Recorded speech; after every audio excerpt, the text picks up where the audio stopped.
I used to be somebody before that freak Caillou sent his armies south and ruined everything. We had a nice racket going on in the land of the Freelords, or what the rest of the Flaness calls the Bandit Kingdoms.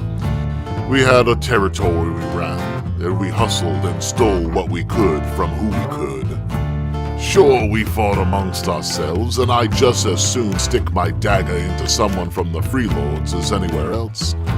But we always banded together when an outside force threatened all of our businesses. But all that changed when Ayus came a-calling. Half of the Freelords joined forces with Ayus to save their skins, and the other half got wiped out or sent packing to the other lands, or down into the rift. I was no hero, and neither were any of my mates. So after the massacre of Steelbone Meadows, we did what any guys in our situation would have done. We hightailed it out of there. The only problem is that everywhere we went, there were old enemies waiting. After finally getting corralled by the Ernst soldiers, I was left to rot in the dungeon, waiting for them to decide what to do with me. The way the gods look at us, I don't think we're gonna like what it is they have in store.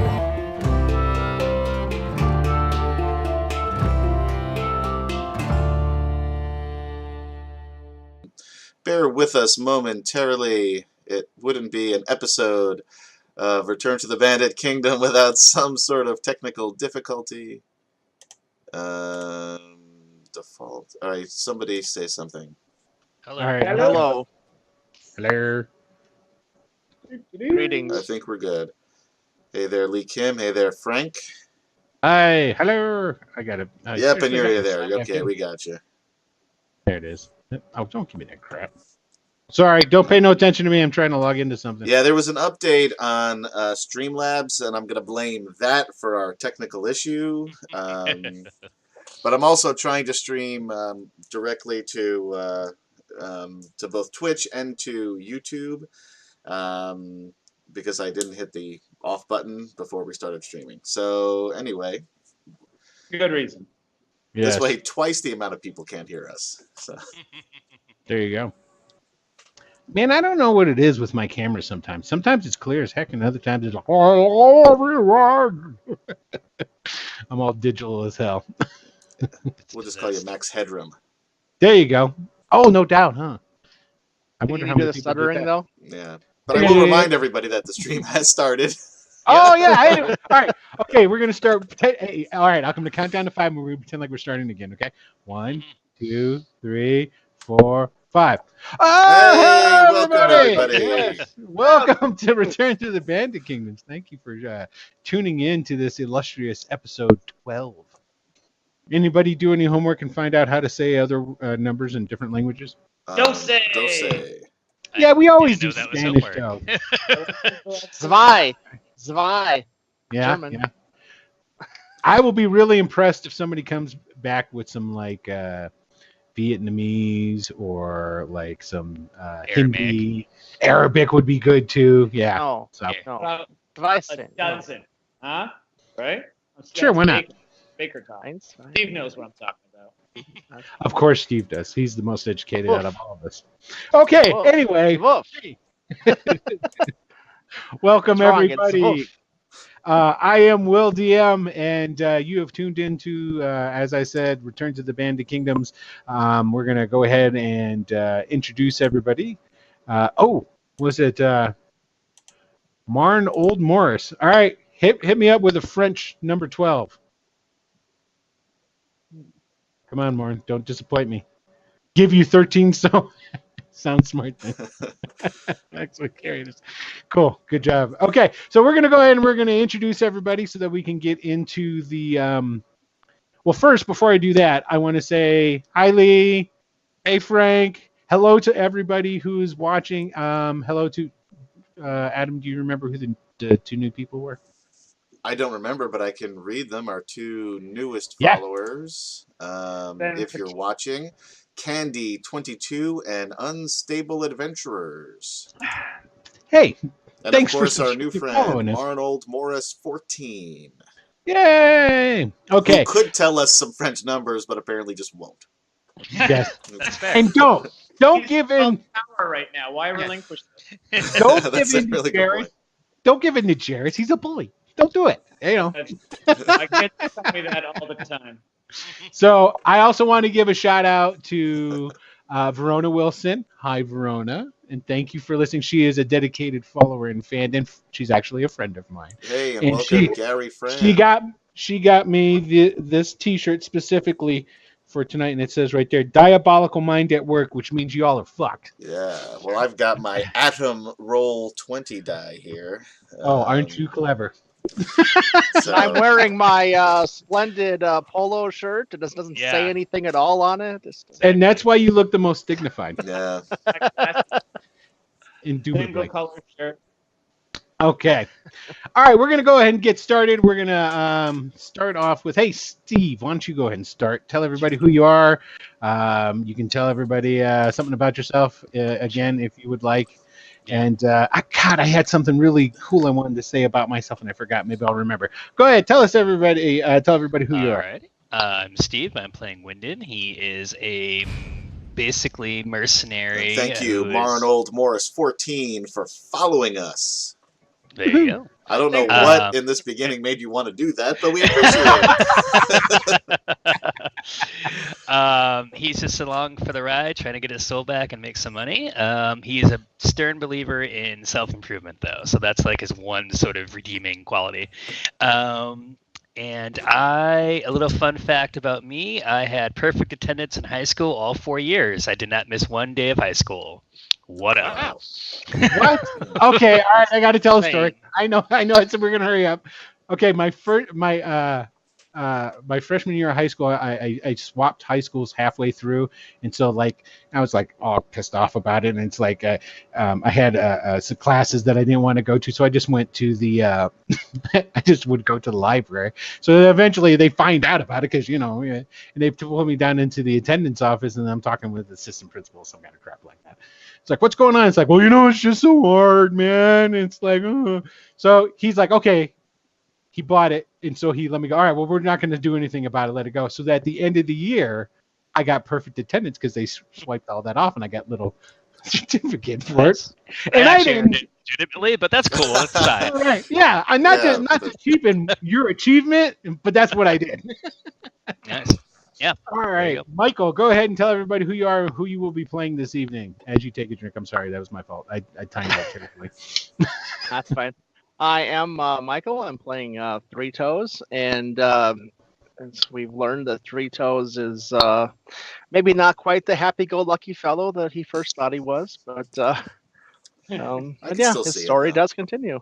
Yeah. Excellent. Once upon a time. All right, now we're gonna go over. Jairus, pay attention. It's your turn. All right. He was drinking water too. So. Yeah. And, he is not drinking water. I'm in Flint, Michigan. This is the water here. It's not great. Fuck you up.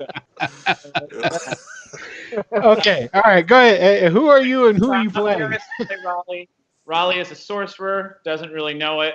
Doesn't know that he can do magic. He's a go with the flow, kind of impulsive, sort of nice enough thief and con man. Something about me, I made a game or took personal pride in how much school I could miss all 4 years. So like you were legally allowed 10 days per semester at my school, and I made sure I got all 10 of those. And then I'd go to like my eye doctor and buy contacts and just be like, oh, can you write a note saying I was here? And I'd get a doctor's note that way. And my senior year, I got chicken pox, and I was over it in like 6 days, but I didn't go to school for like a month and a half. Like, like I probably missed, I would guess, 200 plus days of my high school career. Wow. Holy shit. So we've got the juxtapose going on here. Yeah. We got Jairus and then Steve. Okay, kids, be like Steve. Don't be like Jairus. That's true. If you take a look at both Steve of our is lives, your role model. All right. I'm sitting Okay. there Crown Royal in my underwear. Right. And last but not least, we have the illustrious producer of the show, Adam. Go ahead and tell us who you are, something about yourself, who you playing. Hey everybody, as you may have heard, I'm Adam, and I am playing Silver Wolf the Ranger. Yeah, he's not so happy to be in Rookroost, but he's going to spend a little quality time with his newly found cousin Rahly, so that should be fun. See what crazy misadventures they could get into. Something about me.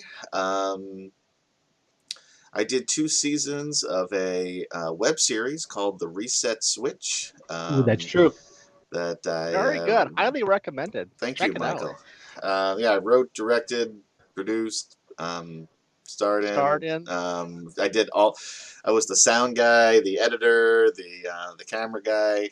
I highly recommend you look up the episode called The Itch. That's the first episode of season 2, The Itch. That's okay. Watch that one first. Yeah, this is. Then go back and watch the other stuff. Yeah, because when I don't really like exposition, so I did all of the exposition as a backdrop to my character having a jock itch. Yeah. So Now you have the premise, people. there's a good, yeah. Alrighty, so with all those brilliant introductions done, let's go ahead and jump back into Return to the Bandit Kingdoms. Okay, so where did we last leave off here, gentlemen? I do believe. Who are you guys talking to? I need refreshers just about as much as everybody else. So Just about everybody. We were like going to split the party about 8 different ways. Yeah. That's true. That's true. Everybody was going in their own direction. Okay, well, let's put it this way. So basically what's happened here is that our esteemed band of Pressed Ganged Opportunists, did I do it right, Steve? Is that right? Okay. They've been kind of muscled. They're all Bandit Kingdom, what do you say, regulars. They're all from the Bandit Kingdom, and after the IU's invaded, there's a tussle and whatnot. A lot of them found their way down into County Erst, where they were rounded up and by a mysterious figure by the name of Tolbor Gurner, had their souls ripped from them and told to go back into the Bandit Kingdoms and give IUs a hard time, and if they did a good enough job, to get their souls back. We'll fast forward to the last episode before last. There was a book that they were hired to procure by a fellow by the name of Smokey Kaz. Smokey is part of what used to be the Rookroost Thieves Guild and is now calling themselves the Outfit. And they procured this this book for him. But they've had a lot of offers, and a lot of different people, especially Raleigh's parents, were trying to hire him. And so basically now they have this book. They sold it to Smokey Kaz, and they're all, I do believe you guys are all back at Salus's house, correct? Well, we just decided that Raleigh and Silver Wolf were going to go pay a visit to Raleigh's dad. Wynden was going to look up his old mentor, Merc. Mentor, Yep. Is that a good way to describe him? That's a good word. Yep. Yeah. And Three Toes was going to talk to a half-orc. Paladin, a Tritherion. Thank Which you. I find that Three Toes is the most interesting choice to go talk to a Paladin, a Tritherion. Just saying. He may be Yeah. a killer.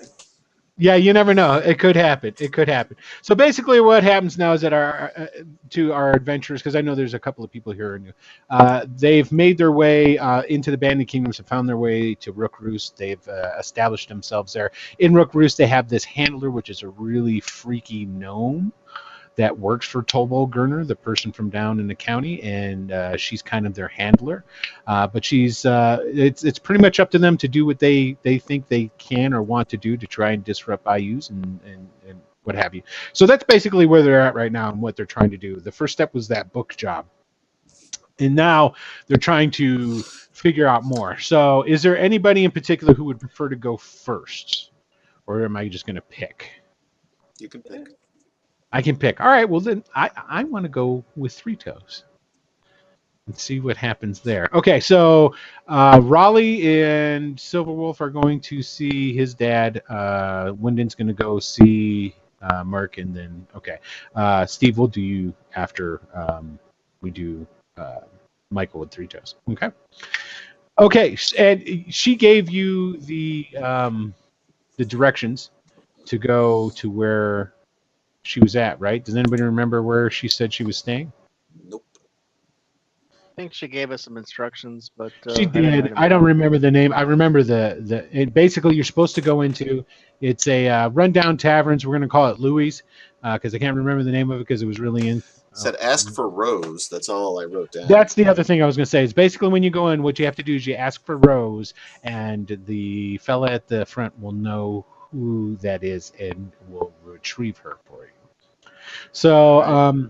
Actually, this place Louise is in here. Let me go ahead and switch over into that homemade Rookroost map that I have for you guys. Does everybody see that? Yep. Okay. And now so does the audience because I decided upon my own volition to change the screen. So what you're saying is map. you beat me to the punch. I did. Is that what I'm hearing? All right, cool. Okay, so Louise is actually going to be. I don't know if you can see it over here, Michael, over through the funerary gate over there on the, I guess that's going to be the west side of town. Actually, yeah, we'll just say for sake of purposes, that's west side of town. So, and you're familiar with that area. It's in Outwall, so it's really basically the slum areas of it. And you're just going to make your way jauntingly over there, or... is there anything you'd stop along the way or anything like that, or? I'll just proceed over there. Okay. It's not hard for you to find. And essentially what Louise is like most of the other places that are in Outwall. It's run down. It's dilapidated. It's a little bit more than a shack. It's just a really big shack on that road right there. And you're kind of you don't know if maybe if anybody's living there or if it's condemned because you guys were all leaving out. It was pretty much early afternoon, correct? Mm-hmm. Okay. So it's a little bit later. Let's say it's like 1 o'clock. You get there. It's kind of all shuttered up, but the front door is open, but you don't see or hear really much of anything. Okay. Well, I would scout around the whole building. Okay. From a distance, just around it. Not a problem. You're an old pro when it comes to this kind of crap. So you go around, you stake it out for a little bit, and you see one guy come kind of like stumbling out. He does a look both ways down the street, turns, and he starts walking off. Now this dude was human, okay, and give me a perception roll, please. First roll of the night. All right. I gotta get my character sheet open. All right. Dun, dun, dun, dun. And you guys can do me a favor here. Verona says that she's bright red, so everybody says, "Hi, Verona!" Hi, Hi, Verona. All right, cool. There you go. Excellent. That's exactly Verona. what I know, right? That's what I wanted to see. Okay, perfect. Okay, you're used to staking out people, watching what they're doing, that sort of stuff. This guy who comes out, you can tell by the cut of his jib, but his clothes you could see were not necessarily as threadbare at one point. They've been made to look more downcast. And you're pretty much going, you spot and see right through. He's disguised, is essentially what it is. And with a little bit more attention to him, you say, he looks a little bit too healthy for Outwall. You know, he looks not quite as dirty as he should be. There's something up with that guy. He's not totally legit. Okay? Okay. I'll start to follow him. Okay, that's the place where she's supposed to be at, but... That's fine. Okay. All right, he starts walking off, and he's not going into Rookroost. He's going out further into Outwall.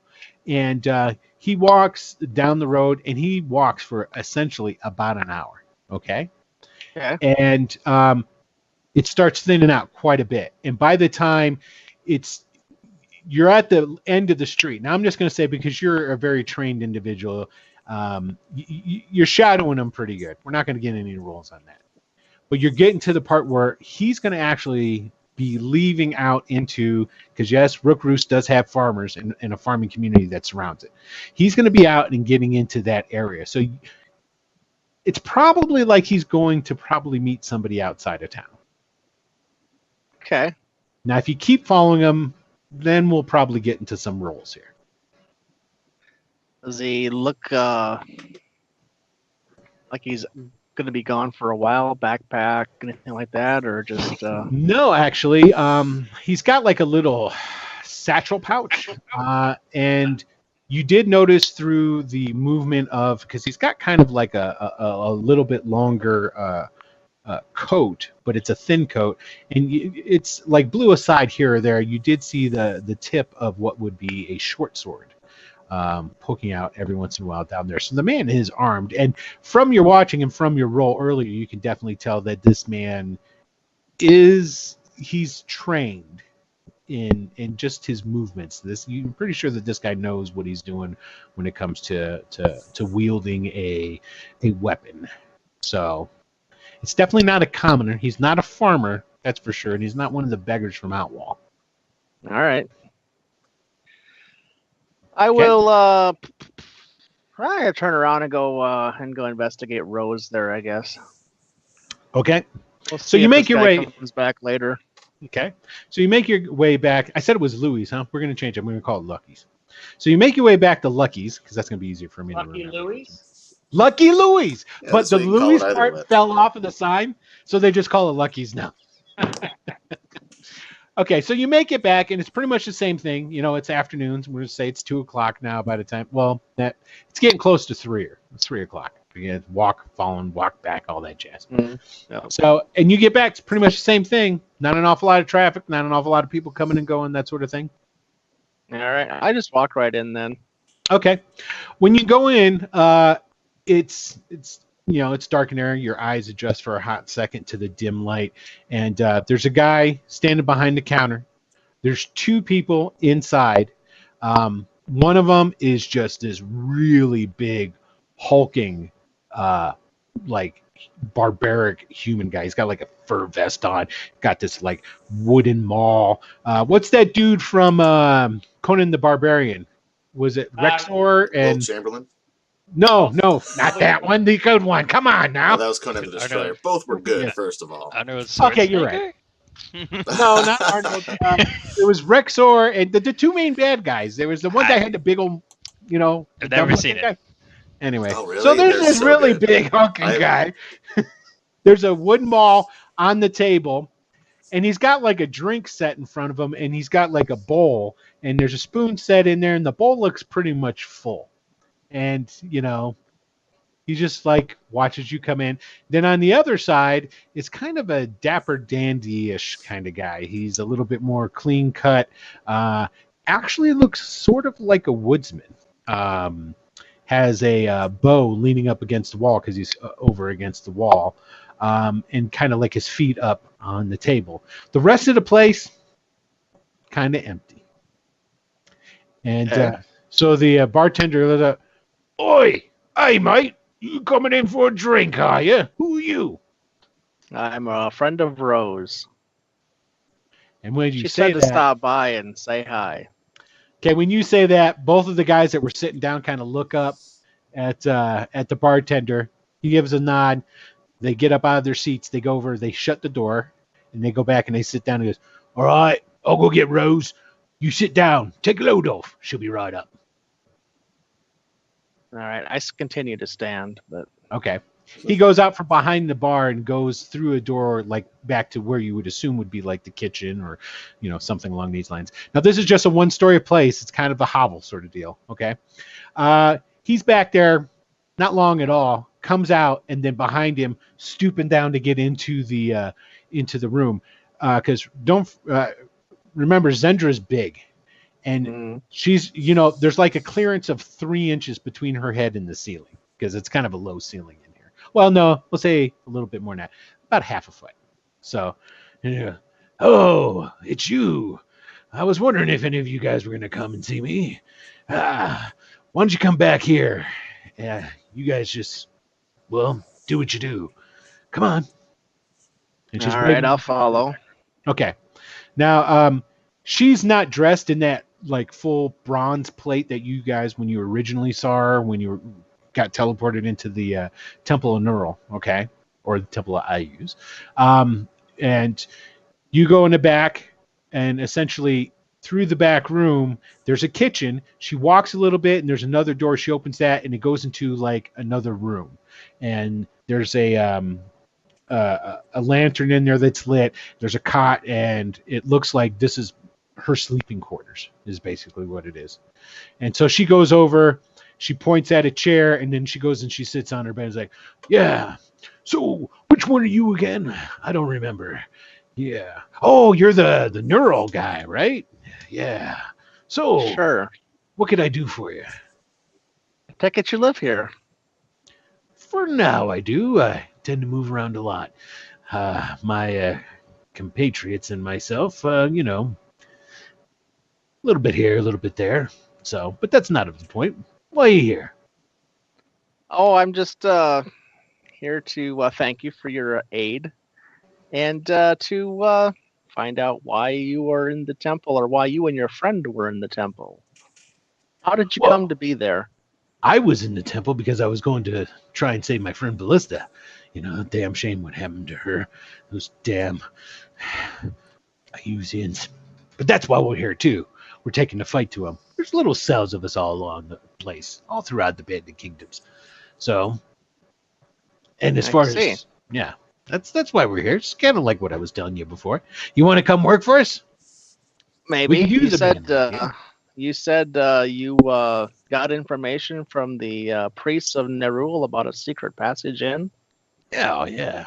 Those guys are, well, they're, you know, they're worshippers of Nerul, so you know how that is. But yeah, we worked with them here and there. They sure hate Iusians, and well, that's good enough for us right now. We'll kill them after we're done with the Iusians, you know what I mean? Not really, no. Would you do that? Because they're worshippers of a death god. And yes, Well, that's wrong. That's all Well, right. I'm I don't expect you to understand. That's fine. not here to discuss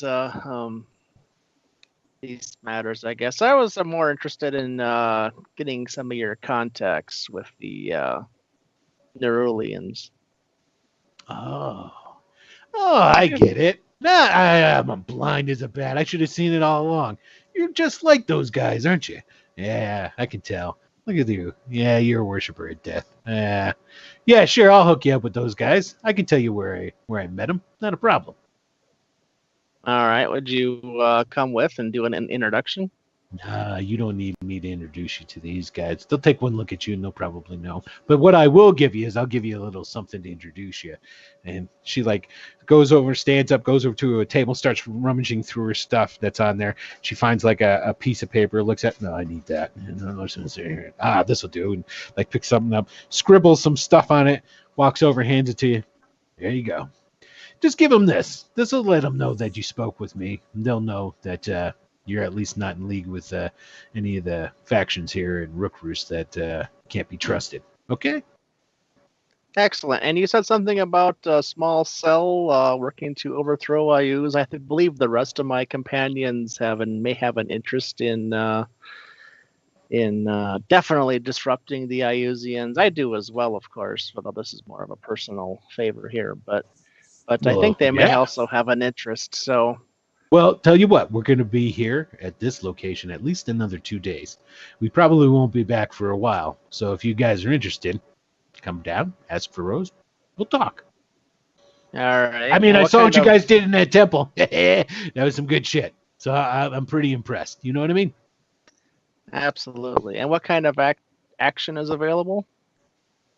Well, we kill Iusians, so we tend to try and track them, follow their movements, then see where we Right. can isolate them, and we kill them. I mean, contracts, cash. Contracts. cash. I mean, if your guys are that kind of guys, then hey, I mean, we can they'll introduce probably each work for other, free. and if we need some muscle, we'll hire you out. But we're in this because we're freedom fighters. You know what I mean? We're in it to help everyone, to do what's necessary. You can see she's starting to get that Hulk Hogan thing going on again.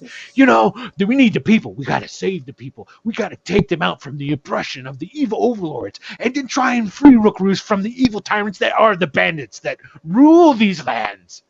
I just look completely confused. Like, why? It's quite all right. It's all good. I So- believe some of my companions probably have the same zeal that you do, but I work on contract. But I will definitely let them know that some of their fellow fanatics are available here to work with, Not a problem. and I'll probably get drug in with them too. So. Oh, hey, sounds good. All right. Was there anything else you needed? No, I noticed a fellow leave here. He didn't look quite right. He definitely didn't look the part that he was playing. Not a very good actor, I'm going to say. Was that one of your operatives headed out? Yeah, we could say that, sure. I could use a few lessons in how to blend in better, because he stuck out like he was, well, he just stuck out very, very badly. Gotcha. I'd be surprised if he returned, if he was going up against people who would recognize him for what he was. I understand. I appreciate it. Well, you know what? Maybe we'll set up some kind of training situation. Maybe I could hire you to do that, train my guys a little bit into some subterfuge. I could definitely use it, yes. Excellent. All right. Well, anything else? No, I guess that concludes our business here. And you say I'm supposed to meet these fellows where? The address is down on the bottom there. It's, believe it or not, it's a slaughterhouse. Oh. How appropriate, right? Priest of death, operating out of a slaughterhouse. Yeah, I get it. All right. So anyway, all right, I've got busy things to do. So if you don't mind, just show your way out.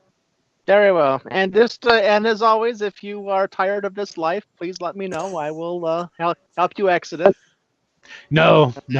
I tend to exit in a blaze of gory fighting. I use. I just wave as I leave. Gotcha. All right. Well, then he just waves back at you and lets you guys go. And we'll let you go. Okay. So I take it that at that point you're going to just go back to the rally point. Well, where is this address at? It's also in Outwall. I mean, if you want to go over there, you can. Yeah, I think I'll head that way and kind of scout it out a little bit at least. Okay. So I'll say that you're doing that. You're going to go scout out the slaughterhouse and what have you. But then we'll go ahead and we'll come back to that. Are you going to just scout it out and then go back, or? It depends upon what I see, I suppose. Okay. All right. Well, we'll come back to that then. Okay. So actually, we're going to come to you third, Steve. I'm going to do the other guys first. Sure. Okay. All right. So Rahly and Silver Wolf, you guys are going to see your dad, Arbor, correct? Yeah. Okay. You go back. You go up to the to his tower. Well, Same thing. I'd like to have a little conversation with Rahly on the walk over, if I may. Yeah. Go right ahead. Go to that deli first. You're a little bit light, Jairus. Your sound. Your volume. Your voice. Volume. Can you hear me now? Yeah, it's better. All right. I want to go to that deli where the ogres used to get delivery from. Okay. Yeah. Yeah. You guys can go there. You want to stop by and pick them up some elven loaf? I do indeed. Okay. Excellent. You could stop by and pick them up a bunch of food. That's fine. Okay. If they have Just a good mark off, marble rye. Sure. Why not? It's Rookroost. Of course they don't. Come on. All right. Just go ahead and mark off 2 gold just for simplicity's sake, and you've got them a lot of really good food that you can take to them. All right. Go ahead. Yeah, so on the way, I say, look, we didn't get off to the best start, I don't think. You and Three Toes? I know, right? Yeah. Anyway, you mentioned, I guess that was earlier today. You mentioned, I'm trying to remember the timeline here. You mentioned earlier today that you were married. Well, you didn't actually mention it. The other guy mentioned it. And I'm still trying to understand what that's all about also. Morgan Arior? That Yes. guy. Yeah, talk. Am I right? Oh, shut up. Yeah. See, the Yeah. thing that I'm confused in is you're also Morgan. What? I've never met him. I don't know. I hear things though. Nobody really seems to like him. He's really not that bad. Alright. All right, but were you serious when you said you were married? I guess that's a little personal, but your family. So yeah, I'm married. Don't tell my wife though. I mean, like that I'm alive. If you see her, don't tell her I'm alive. She thinks you're dead?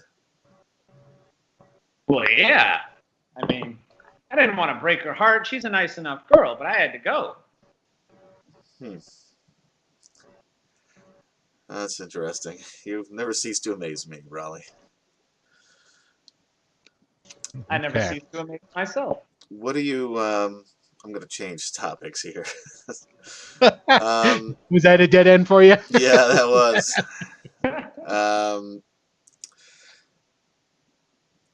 What do you know of your grandfather, or our grandfather? Your father's father? I really don't know much about the Nadies. As you can gather, my father is not a nice man. I always felt like I was mostly in the way as a child, so I didn't ask too many questions, and I tried to stay out of the way as much as I could. And the little experience I had with anyone else from my father's side of the family was much the same. And what do you know of your father? How trustworthy is he? How much are you paying him? I guess that answers that. What do you hope to get out of this conversation? With him, not with me. I would rather not work for my daddy, you know. But Smokey Kaz really kind of rubbed me the wrong way. I don't think I like him anymore. I don't want to be friends. So I would rather work for him. If my father has a job that he'll give us that he'll pay us 5 gold, that's 5 gold more than Smokey Kaz. And Smokey Kaz gave you guys $5,000 for that book. Hey, you're not here. Yeah. That's true. I'm Who sorry. is this? Sorry. Yeah, and if we're trying to get contact with Big Richard, why are we dealing with Smokey Kaz when my father is right-hand man? And one thing I will say for my father is blood does seem to mean something to him. I don't know quite how much, but at the very least, if we're something that he could tout around and we prove useful, I think he'd be inclined to help us. Well, from the stories I heard from my mother when I was a child, it seems like that equity could run out real quick with the Nadies.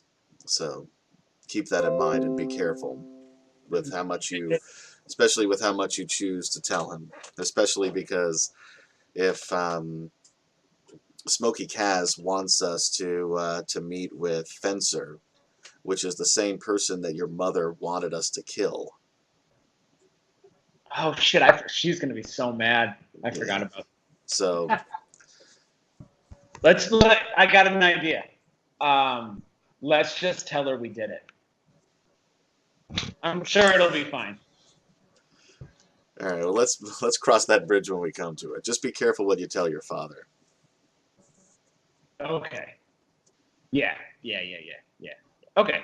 All right, let's deliver this elf loaf before it gets stale. Okay. Right. So Oh, and just so you know, Silver Wolf, since we're family, your enemies are my enemies. I've got your back.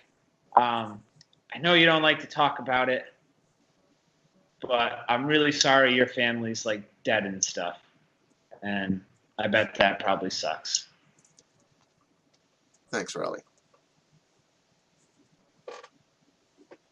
okay, now that Hallmark shit's over. All right, guys. So I didn't napkin my tissue out.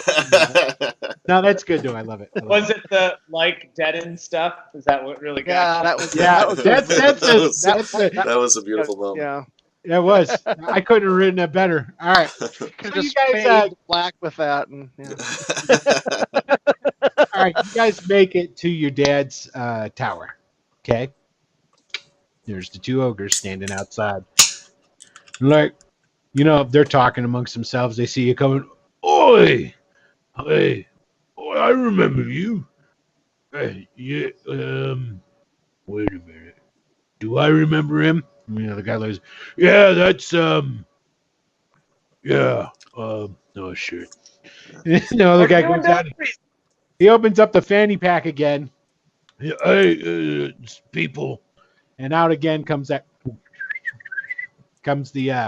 mechanical owl, flies up, does a little somersault, lands on the ogre's shoulder. Oh my, Master Rahly, you're back again. You gonna give these guys their shit? Yeah. You got a bag right there. Okay.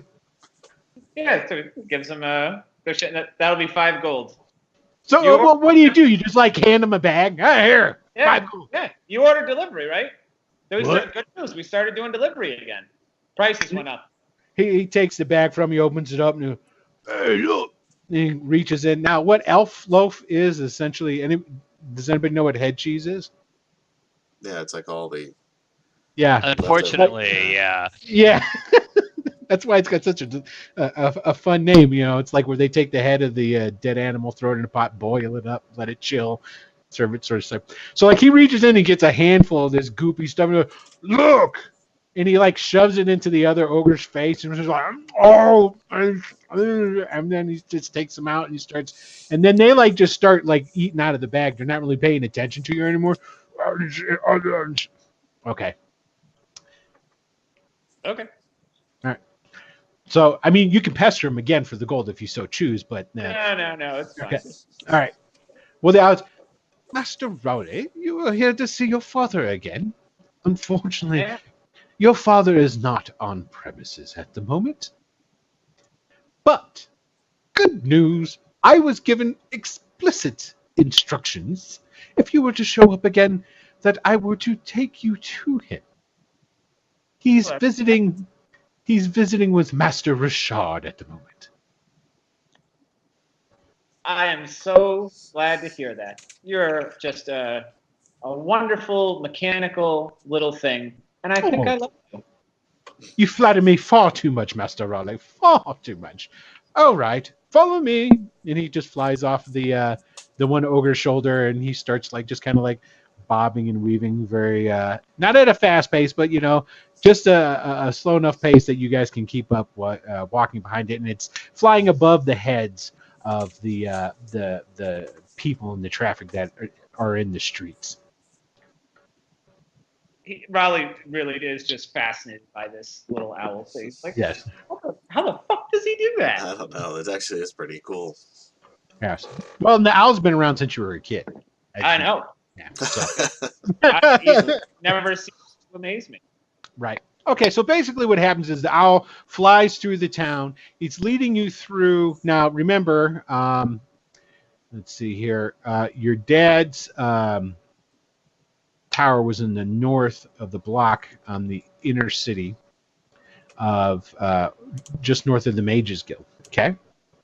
So basically it flies. It goes through the peak gate over to the out into the outer city.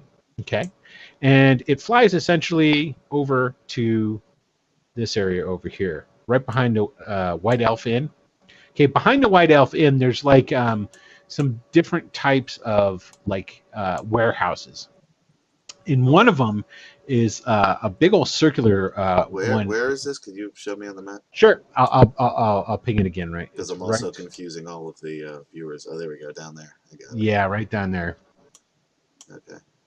Okay, and it's a circular brick place. Looks kind of like it maybe was a silo at one time or something along these lines, but it's definitely been cleaned up a bit. There's barrels and crates that are stacked up in different places, and but the place is clean and there's not really any workers or anything going on.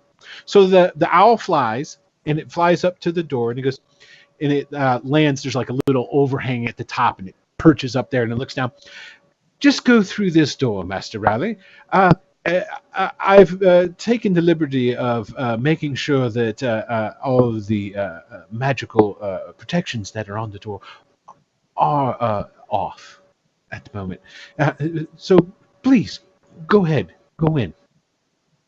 Oh, and your friend Silver Wolf is more than welcome to go as well, as he is a nady. Hey, his name is Because he's Silver. a nady.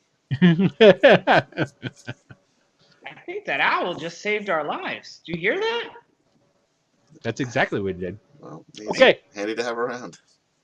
So you guys, now these are two big wooden, and this is another thing you notice, the doors that are on this place, far better construction-wise, stout oak wood doors, okay? Not the type you would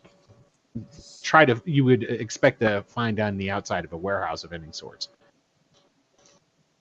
All right. Okay. Let's go in. Okay? Oh, yeah. Okay, you go through the door. We're going to change yeah. a map. Oop, let me get on the right page myself. So you guys see that there? I do indeed. Yeah. Okay, so what I want you to do is I want you guys to take your tokens, and I want you to drop them on that map right by. You see where the door is? The big double doors at the front there. Whoops. Yeah, Yep. Giant Rahly and Tiny Silver Wolf at your Yep. service. As it should be. Okay. Knows how to enter a room. He does. He really does. Okay, so when I the door seem opens, much smaller than I should be, don't I? yeah, there you go. So when the door opens and you guys enter the room, there's these three guys sitting over here, and they stop what they're talking and they turn and they look towards you. Okay, so this fella right here, that's your dad. Okay. Now, granted, he's dressed as always. He's got the very stiff elven posture. His blonde locks are slicked back. He's got that black Nehru jacket on with his if you can imagine an elfin Nazi, that's kind of what he looks like, minus the armband. Okay. Next to him is kind of a Weasley He's smoking looking a cigarette guy. between like the two middle fingers. You got it. Yeah, that's it exactly. No, he's doing it that European way where they smoke it backwards, or however they do that. So, and then the other guy over here, okay, he's got like a half cape on. He's finely dressed. And he's got a slight scar underneath his right eye, an immaculately trimmed beard, and short hair, jewelry on, but not gaudy. He looks every inch the part of somebody who is a well-to-do merchant that would probably cut you throat if you maybe double-crossed him some kind of way. Now, also in this room, because they're sitting on these couches, okay, and there's a table right there. There's some like drinks on the table, fireplace. These are actually pillars, okay, that go around the room. And as you can tell, and I neglected to say this from the outside, there's windows all around. Okay, so you can see outside. There are drapes on them, but the drapes are only like there's like a sliver in between to just let through the littlest of light. Okay, so it is slightly dim in here, but not terrible. Now these things as you see in between the pillars, those are constructs. Okay, they are wooden and metal riveted and put together. Like, you pretty much know that these got to be like some sort of golem. I mean, just from the looks of them, they're not designed to look like a statue. They're designed to look like, they could probably pick up those big two-handed swords they have and really give me a bashing into my head. So as you do that, as they turn, they look, your dad looks and goes, "Oh, Vig, it is my son, Rahly, and my newly acquired nephew. He decides to go by Silver Wolf for some reason, but his name is Anders. I hope you don't mind. I left instructions if they were to show back up again that they were to be brought here." And he leans back, because you guys, that's Vig Richard. Okay. He leans back. Or Scar Immaculate Beard. Yeah, it's him. He leans back, puts his feet up on the table, smiles a little bit, and he tips he's got a cup of wine in his hand, tips it to you. "Howdy, boys. Why don't y'all come on in and sit down? Take the load off. I'm Vig Richard, but I'm sure you probably know that already. I obviously know your father. This gentleman here, his name is Fence." And hold on, thank you, Jacob Lord 95. Hello, Jacob, and thank you for joining, or following, I should say. Yay! Okay. Guys, I feel like there's a lot of pressure now because Jacob's watching. Yeah. There is. He may have been watching the whole time. He just decided to follow us. Okay. It is pressure, so don't fuck it up, man. I'm gonna sit down next to this dude. Are you gonna go sit down next to Vig, huh? Yeah, and I'm gonna put my feet up on the table. Just like him. Wow. He Yeah. smiles at you. And then He I smiles. say, any more glasses? And he takes his feet down, goes over to the table. You're like, before he grabs him, he like gives another look at you. You're like, yeah, you cocky son of a bitch. I'll pour you some wine. And he pours a glass and he holds it out to you. Well, there you go. I sort of tip the glass to him. He actually he'll tip glasses with you even. He'll hold those glasses. It's a good. There's a mighty fine vintage. I've gotten that from down in Elde. I can't remember the region, but it's got a nice sweet taste to it. You'll like that. I sniff it. I swirl it around a little. Put my wash it around. And you know enough about booze because you're a drunk that you know that's actually really good stuff that he gave you. It's very good. Yeah, it's really good. It's better than the stuff I've been toting around with me. Yeah, that's true. So okay, your dad, Rahly, looks at him. "Rahly, please do not be rude. Come and have a seat." He's not going to be rude. Talk about nicer on the inside. You guys got to give me the name of your decorator. Are those statues alive? They look alive. And he kind of he'll poke one in the chest as he walks by, and then kind of dodge, like he's waiting for it to. Okay, when you poke it in the chest when you're walking by, the head goes, and it turns and it looks at you. That is awesome. Oh, that's Yes, they are. Those are. Those are mighty awesome machines. Rahly, your father is the one who is constructed those, designed them for our use. We usually don't allow them to be just seen anywhere.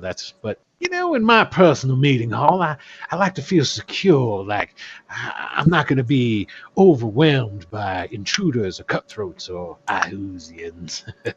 Yeah, Rahly, please have a refreshment. Well, thank you kindly. Thoughtfully generous. So now the other guy, Fencer, like I said, he's kind of a thin, ratty guy. His clothes aren't bad, but they don't really fit. It's sort of like a guy wearing clothes that are a little bit too big for him. And when he goes, yeah, so why do these guys got to be here? I don't feel too comfortable with these guys being here. It's like we're talking about stuff, and now they're going to be here, and then they're going to hear things. And Who's your nervous friend? That was friend. I'm a fencer, you fuck. I'll blow you away. and as he starts to like getting twitchy and going off, then Arver, your dad, puts a hand on his shoulder and he shuts up just like that. And he just like gives him that look, and you know the look, because it's the same look that used to precede your ass whoopings when you were a kid, Rahly. And it shut him right up. So Rahly knows the look, and he kind of defiantly, just a little bit, he looks at Silver Wolf, and he's like, "He's Spencer, you fucking, we'll blow you away." And he kind of looks at Spencer and gives him a wink, like, I got your back. And that actually surprises Spencer, and he goes, "Oh," he like perks up a little bit.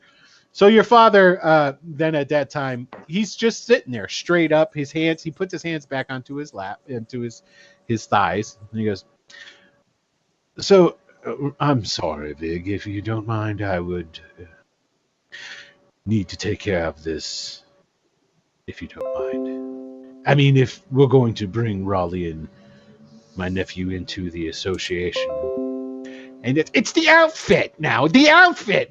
He just looks at him again. He shuts up and goes, "If we're going to bring my son and my nephew into the organization, I think this needs to be done quickly to ensure that it's the right move." "Not a problem, man. Yeah." "Very well." So at that point, your dad gets up and he gives a whistle, and then down from now the inside of this place, okay, obviously it was maybe a silo or whatever. It's kind of tall. It's got high ceilings, and those ceilings are raftered, and those are kind of in shadows. So he gives a whistle, and when he gives a whistle, down from the rafters, you hear the mechanical fluttering of the wings from Owl. Okay, the guy who even led you here. And he comes down and it lands on your dad's shoulder and he goes, "Yes, master." It's like, "Do me a favor. Lead them in. It's time." "Of course." And goes flying off. Okay. And then that's when you Vig leans back again, takes a long pull out of his wine, and he goes, "Now, are you sure you want to do this?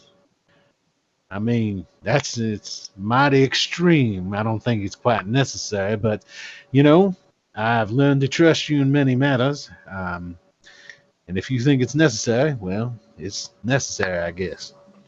And your dad just kind of looks at him and goes, "It's necessary. Very well." So at that point, the doors open up. And, okay, come on. Oh, I see what it's doing. It's moving all that stuff around. All right, I'm not going to go through all that crap. Who's he talking to? I've got some hidden guys, but I'm trying to unhide them, and it just keeps undoing all my moves. So I'm just going to bring them in. So talk amongst yourselves for 1 second. So, Vig, I love what you've done with the guild. The outfit sounds so much better. I know it does, doesn't it? I mean, Thieves Guild, really. I mean, why don't you just say that we're cutthroats as well while you're at it? I mean, so barbaric. The outfit has a better ring to it. Sounds so much nicer. I'm sorry. I kind of feel like we're sitting at the children's table at Harvard. I don't know what's Thanksgiving, Harvest Fest. How about that? Yeah, that works. What exactly is going on here, Uncle? You're about to find out. You're about to find out because I've got the. I see them coming. There they come. Okay, so there's two guards. Okay, and they're leading in your mom. Fucking knew it. Okay, so let me put your dad I don't know back who over this here. is. No, you've never met your aunt. So she is dressed again. She's Renee. So she's dressed in. She's got colorful gypsy dress and clothes on, and like a sash. They walk her up here. She is got her arms bound behind her back, and her right eye is swollen shut. And as soon as she comes in, she like starts running over towards your dad, like trying to get at him. And the two guards just hold her by her hands, and she just spits at him, and it goes over, lands on his suit coat, the Nehru jacket thing that he's wearing. He just like looks at it, doesn't do anything to it, and she's like, "Fuck you, you bastard! Rahly, kill this son of a bitch! Kill your father! Do it now! Do it for me! Do it now! Kill him! Kill him!" Who are you? What What are you doing, Rahly? Who is this, Rahly? What the fuck is going on here? You need to kill this son of a bitch. Do you see what he did to me? Look at my face. This isn't the only thing he's done to me. They did other things too. And then that's when your dad I'm probably not gonna see you before I go to bed. So Wow. good night. turns around and smacks your mom like full in the face. It is a big, heavy smack.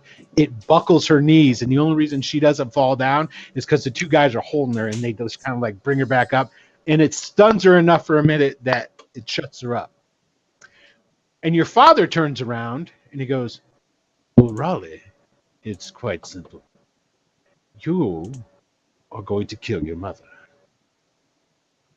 And he reaches down and he goes into one of those high goose stepping boots that he's got on, and he pulls out a long, thin dagger. And he goes, he flips it so that it's handled out, and he goes, "Now, son, come here." Out of curiosity, does that look anything like mine? Yep. Now come take this dagger and kill your mother. Once you do this, you will 100% be my son. There'll be no doubts. You will take your place at my side within the, he looks over at Vig, outfit, and you will help us in our endeavors to regain control of Rookroost and the Bandit Kingdoms. And he looks at you, Silver Wolf, and he goes, "And you're more than welcome to accompany us on this journey, Anders." I take my feet off of the table and I drink my wine. And I say, "Well, it's good to see your reputation on how you treat women hasn't changed." Vig like nudges you with an elbow, not in a bad way, but just kind of like, "Hey, check it out." And he goes, "Kind of extreme, ain't he?" Yeah, I say, what's the point of this? And he looks at it and he goes, The point is we've been wrestling over control of our son since he was born. It's time for him to make the decision. So long as his mother's around, being an influence over him, I cannot trust him. If he takes this action and kills her for me, I will know completely he can be trusted, and he's a lady. He's going to do what is necessary to be done. But if you don't have the stomach for it," and then he turns to you, Silver Wolf, and he like extends out his hand with the daggers, "perhaps Anders could do it." I'm just gonna say right now that she's very lucky Three Toes isn't there. Yeah, she would have been dead as soon as she walked through the door if Three Toes was around. Three Toes would be he'd be like arguing their It's like, point. "No, Of I'll course. do it. I just as easy. I got it." Three Toes, just hold Rahly. This is This fine. yeah, man, come on, just do it. Do it now. I look Okay. over at Rahly, but I'll stand up, and just take a that's not where I can move that. And just take a step closer. Okay, when you do that, each one of these things takes a step closer. That's fine. He's holding out a thing for me. Yeah, I'm just saying, they're just letting their presence be known. I know they're there. Rahly, you can kind of see is a little panicked, and his eyes are kind of darting back and forth, and you can see, and then it's just this like wave of calm or serenity washes over, and he just stops, And he looks at Vig. And he goes, Vig, Mr. Richard, Yeah. you allowed yourself to get caught in the middle of a family matter. This is incredibly personal and has nothing to do with you. Wait. Before you go any further, son, it unfortunately does. You see, your father is invaluable to my plans for Rookroost. And while I find this incredibly distasteful, I'm sure you won't believe it, but he's he's his own man. He's going to do what he wants to do. So, if this is what he wants to do, unfortunately, I will allow this for what he brings to the table. And I have my deepest apologies. I will give you those. But, I mean, you could always not kill your mother and I guess just walk out the door. This is what I propose. You let my cousin and I deal with my father. I will not kill him. I will leave him to your service, but he will learn a lesson today, and you will see how capable we are. This has gone on long enough and needs to end here. And your dad never smiles. The one side of his face crooks up a little bit in a half smirk. Oh, really? You honestly think you can come and teach me a lesson? You're sounding more like your mother every day. And your mother at this point has gotten her senses back to her. She goes, that's because he's my son. He's not your son. He's not your son at all. Not at all. He'll always be my son, and you'll never have him. For the record, you both. He turns around. Parents. He puts the dagger straight into your mom's chest. Lets go of the dagger, and your mom falls to the floor. Well, I guess you won't be joining us. All right. And he walks over here a little bit, and then turns, and then these guys come to flank him.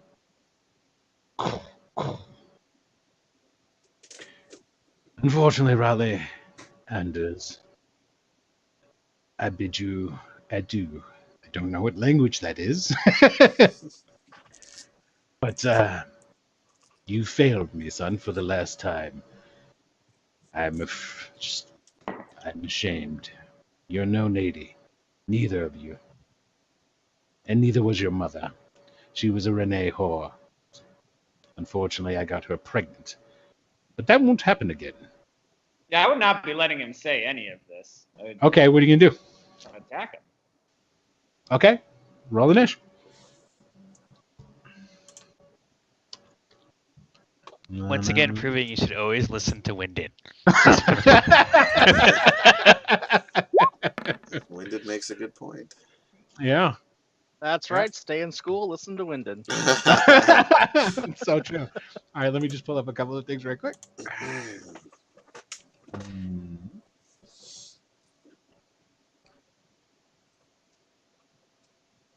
Okay, got that. Oh my goodness. So I didn't want to interrupt you, but that would have been like immediately, like the second he stabbed her. Okay, the second he stabbed her. All right, Yeah, so let's Let's retcon. Oh, let's see what he has to say now that he's just murdered my mother. In front Yeah, of me. let's retcon in a little bit. We'll put those guys back. We'll put this guy here. We'll put this guy over here. Okay.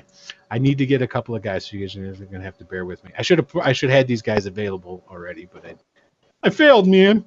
Totally failed. All right.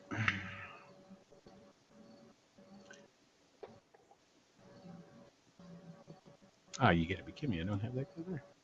Okay.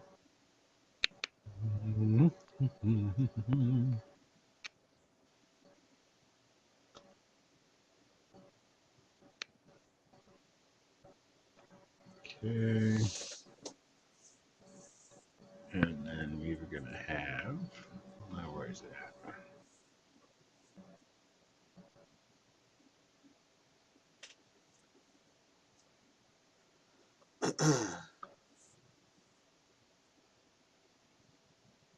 then I just need some guards. I really wish we did not give Smokey Kaz that book. Yeah, right. Well, this As is Three Toes checks out the slaughterhouse, he's quite disappointed to learn that they only kill cows there. No, they also kill goats And pigs. Right. And And other sheep. assorted farm animals, but right. it had Okay. a much higher ambition or thought about the slaughterhouse. Wow, this place is so... I can't believe I never heard of this. What? It's only animals? Really? What's the point? Where's my? There we go. Okay, we got those guys. Let's see here. So there's those guys.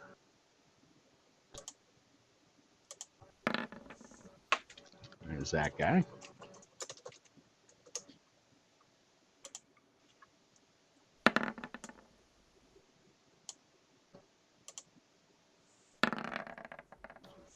And I'll get to change that one. Oh, it didn't come up.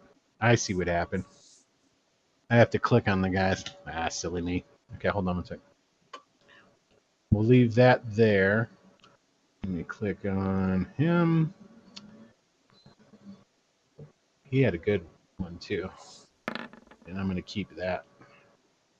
So he had 16. So okay. Actually. Okay. Oh, I got rid of it. Stupid me.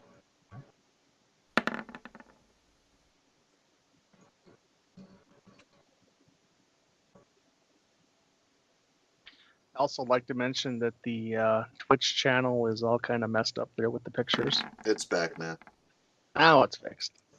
Just a momentary lapse. It was actually Skype's fault, but Okay. So I think I've got everybody there.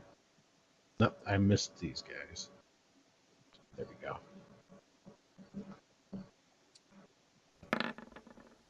there's a lot of guys here, Raleigh. Yeah, there are. Oops. But it was his mom he just saw get killed. So. I don't blame him. Not to mention that those statues all the way around. Yeah, those. Okay, so I got that out. All right, let me go ahead and put these guys into order. Oh wow, they rolled that good too. Nice. Okay, so they see you starting to act. Both of the guards that were holding your mom, both pull out short swords, and they're at the ready, and they move in front of your dad because they see you starting to freak out and they see it coming. Okay, but they don't do anything else. Now, Vig is still sitting on the sofa, but Silver Wolf, you hear him behind you basically saying that, I don't know if I would do that if I were you, gentlemen. Is everybody still there? Can you? Yeah, we got you. Okay. We didn't want to interrupt. No, it's just a lot of stuff on my Skype froze up, so I wasn't sure. If it Okay, froze no, up we're on good. that too. Okay, and you definitely hear the shing of metal as some sort of weapon is drawn behind you from Vig.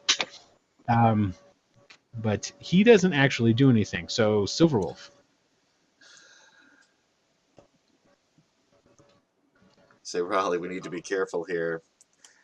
I take a step forward, pull out the short swords, point them at Vig, and I say, I'm sorry, you seem like a really cool guy. And I say, everybody think about what you're doing here.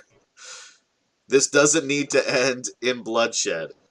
All right. So that while you're saying all that, is basically the same thing when Raleigh just gets the courage up to do whatever he's going to do. Go ahead, Raleigh.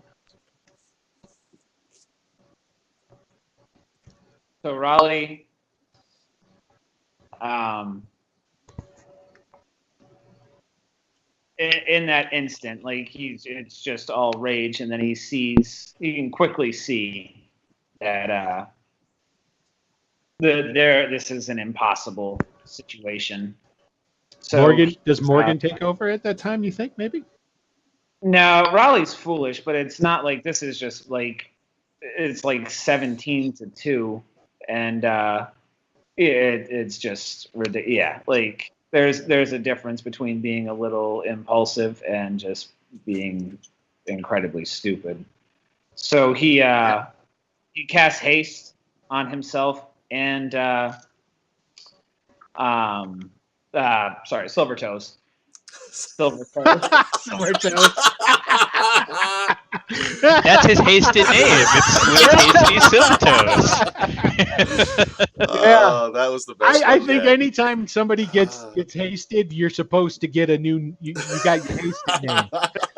Okay, so this Silver is Toes Silver is Toes. brilliant. Okay, now, you guys don't have to tell me yours until it happens, though. So just think about it. So he runs along the table and jumps as if it looks like for a second he's going to be attacking this guard. But he lands and rolls past him and grabs his mother and runs for the door. And as he would, he'd be saying that this is not over, Father. All right, I'll allow that. That's not a problem. I'll wait here for the rest of the guys. Okay, so basically with that in hand, And I can go much, like if no one's stopping me, I have like oodles of movement beyond. Oh yeah, nobody's moving to stop you. Obviously, it was you can tell that they weren't in here to kill you. It was in here to prove a point or to do something. Right, so right. they were just getting ready. If you flipped out and did something, then they were going to do something. Okay. Sure. So Silver Wolf, you're by yourself. Vig is just smiling at you. He's got a rapier out. Yeah, I'm pointing my sword. That you didn't realize he had. He's just got it. He's got it lazily pointing at you. Goes, well, son, I reckon this would be goodbye. I reckon so. Well, that's too bad. I was kind of looking forward to working with some other natives, but well, I guess you're not really a native, are you? And he sheaves his rapier. He sheaves it. I'll sheath my swords and I say, well, if you decide to stop working with natives and start working with people with heads on their shoulders, give us a call. He giggles at that. Well, not giggles. He chuckles. You know, I appreciate your attempt at bravado. I really do. But, son, do you see all the firepower that's standing around you? That firepower in particular is courtesy of that man. And while distasteful at times, I will admit, he's deadly effective. So I see where you come from, and I know your temper's probably got the best of you, but you have a good day now. You too. I hastily pour myself a glass of wine, trying to take it down in one shot. Throw the glass over my shoulder. Okay, as you're doing that, and then as you drain it and then get ready to go, that's when Arver's all like, Silver Wolf, Anders, if you wish. You're not an impulsive one as my son is, I can tell. You don't have to leave. You can join us. You can become part of the outfit. I say, my only goal is to stop Ayuz and his forces from taking over Rookroost and also getting him out of the Bandit Kingdom. If you think we can do this civilly, we can talk. Of course we can. That woman was a liability. As you probably know, my son can be as well. I say yes, and I understand how the natives feel about women who they think are liabilities. No. If you're referring to your mother, no. That was your mother's choice. I didn't kill my sister. That whore, on the other hand, yes, I killed her.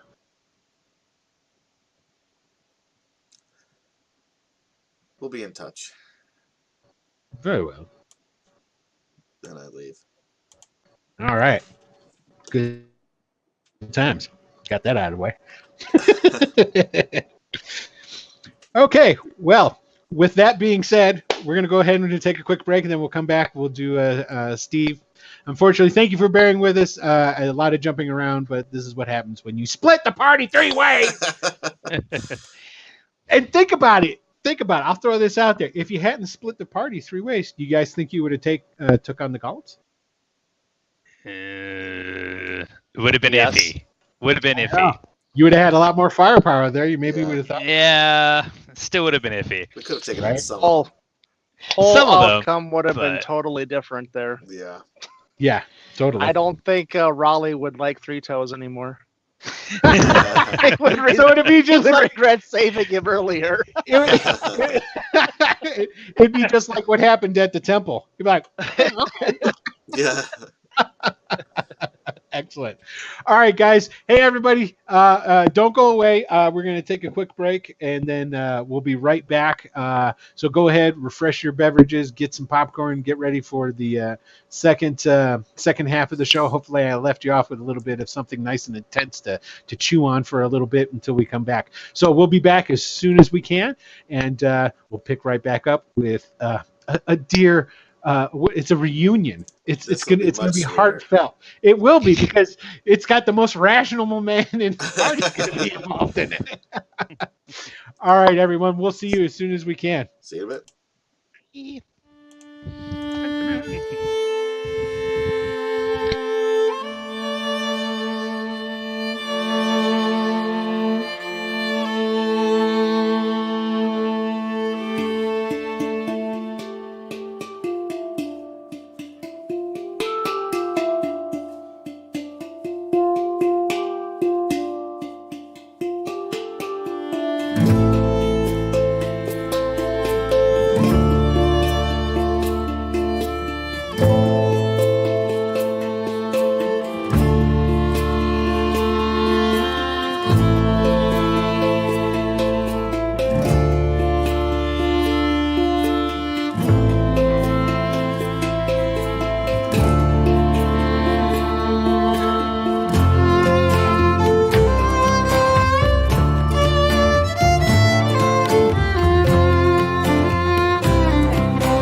live. I mean, we're back. We were already live.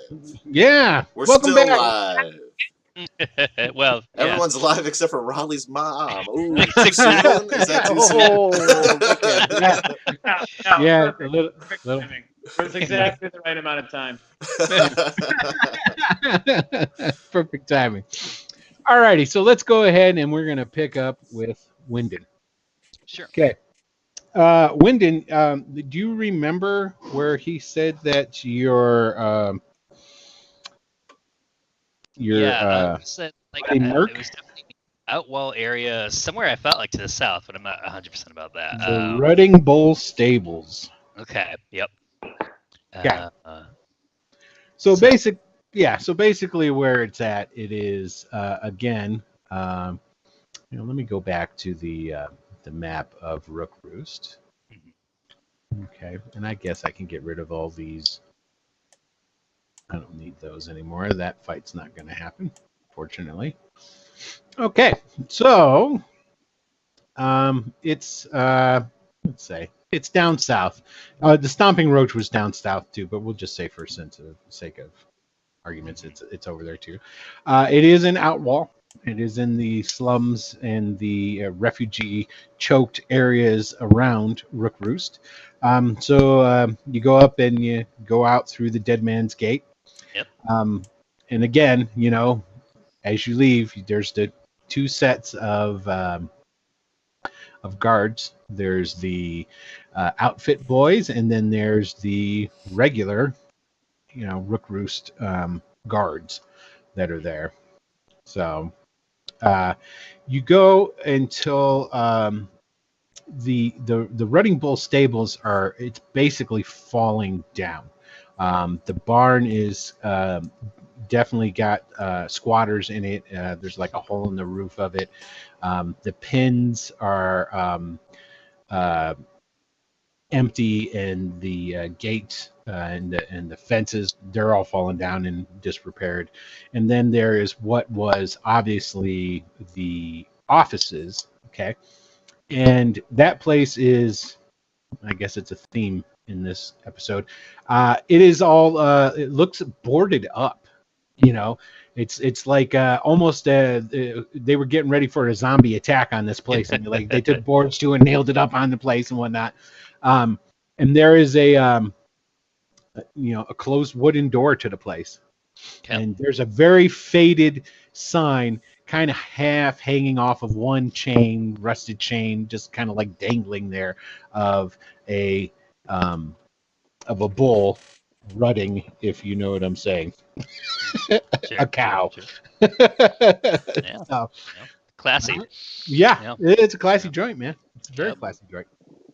All right, and I don't see anyone around, obviously, right outside of it, like a... No, you do see people in the barn, and actually, when you how are you going to approach this place? Are you going to do it like stealthily, or are you just going to kind of like walk up into the area? I'd probably be walking up into it, just trying to scope it out, not really trying to hide. Gotcha. Because there's quite a few people around in this general area. It's not as if it is a completely behind the scenes dark alleyway or anything like that. So there are some people in the barn. Look like some real dirty kids, like kind of like looking out of the big doors that used to be there out into the yard area. So they're watching you, but that's pretty much it. There's other people walking by on the streets and different stuff, but they're a little ways away. Sure. All right. I'll probably walk up to the sort of they said there was like a doors to what would have maybe once been an office of some kind or something like that. Correct. All right. I'll go up to them and rap on the door instead of the knock code that we used to have back in the day, in brighter days. Gotcha. Okay. And you hear some shuffling around in there for a minute, and then it's like some silence. And then some more shuffling around, and then it's all right, who's out there? You've really done well for yourself here, Merc, although I guess it's better than being dead. He said, did I? Is that you? That's me. You come to kill me, have you? Well, come on in and try it. I'd like to see you. You know, at this point, Merc, I think you're doing a good job of it yourself. I don't know what you're talking about. We've got a classy establishment here. Let me in. We could talk. I'm not gonna kill you, at least not yet. As if you could. Who used to run our gang? It was me, not you. Indeed. Well, And he opens up the door at that point. And he goes, and another thing, you'd have been nothing if it hadn't been for me. And he closes the door again. I just look at the door for a second, like, all right. Well, I probably would have been something, although I might not have had the same path. That's true. However, I'll be honest. I thought you were dead, so here we are. And there's a little bit of a silence. Then the door opens again, and there's Merc. Mm-hmm. He was already a little bit of an older guy. But the years obviously have not been kind to him. Not surprising. His hair is definitely thinned. He's got a lot of stubble. It looks like his nose was broke again at some point. He's looking, kind of haggard. His clothes are dirty, and he's got a crossbow in his hand. Sure. But it's not pointed out the door, but it's kind of down and at the ready. Yeah, of course. I'll just look at him and go, you're looking great. Oh, shut your goof and quit your lying to me. Look great, my ass. I know I look like shit. Well, come on in. And he just leaves the door and he goes back into the interior of the building, but he doesn't open the door anymore. Yeah, that's fine. I'll follow in. Okay, you open up the door and essentially it is a one room had been an office at one time. There's a table there. There's a counter. There's pegs along the wall where tack and harness and different things used to be at. It's pretty sparse. On the table, there's one functional chair. There's a plate and a mug and a bowl with something that was edible at one time that is long since spoiled. Over on the floor in one area is obviously where he sleeps because it's sort of like a backpack. Because you used to pull lots of jobs. You would be out on the road, and so he's got his sleep and roll out on the floor there. And there's a quiver with bolts in it, and there's a short sword in its scabbard, but it's laying on the floor. And he goes over and he goes and he sits down at the table, puts a crossbow there, and he goes, "Well, come on in." Yeah, I'll just saunter in. I would offer you a chair, but there's only one, and I'm sitting in it. That's fine. Right. First off, why are you still here, man? There's nowhere better to go? Well, actually, no. I was working for the Thieves Guild for a little while, don't you know? I had a good racket. I was in, well, at least I was getting paid. I had steady work. And then, well, things happened. As you probably know, I probably don't have to tell you anything. The guild, those days are long gone now. No more. Yeah, this fucking outfit is here now, and they're running the show. It's a really silly name. I know. think it's like a boutique for clothes or something. I don't know. That's what I say. Exactly. You want something to drink? I'm good. I don't feel like getting dysentery. Thank you, though. Do you have anything to drink? I've got water. Would you like some water? What's wrong with you, boy? Oh. I should have. Yeah. And he gets up. He gets up, leaves the crossbow on the table, goes up and around behind where the counter was, rummages around in there, and he comes back with a stone bottle. Pops the cork off, takes a swig, sets it on the table, and sits back in the chair. And he goes, "So what do you want?" Well, recently. Obviously, you're not with the outfit, otherwise you'd have tried to kill me already. Or maybe you're getting sympathetic, and he puts his hand on the crossbow a little bit, and you didn't want to kill me after you saw me because all those good times come flooding back to you, thinking of all the good jobs we used to pull and all the money. I'm just a fountain of sympathy there, I knew it. But no, that's not the case. Smokey Kaz knew more about me. Yeah, well, yes. He knew a bit more about me than he should have, and he said he got his information from you. Well, of course he got his information from me. I was trying to get into the outfit. Fucker. Yeah. So you tried to sell me out, huh? Sell you out? Nothing. It was part of my pedigree. It's like, You well, were yeah, I don't. recommending. Oh, I see. Yeah, I used to run it. Don't you know, Deadeye? He used to work for me. I'm Merc.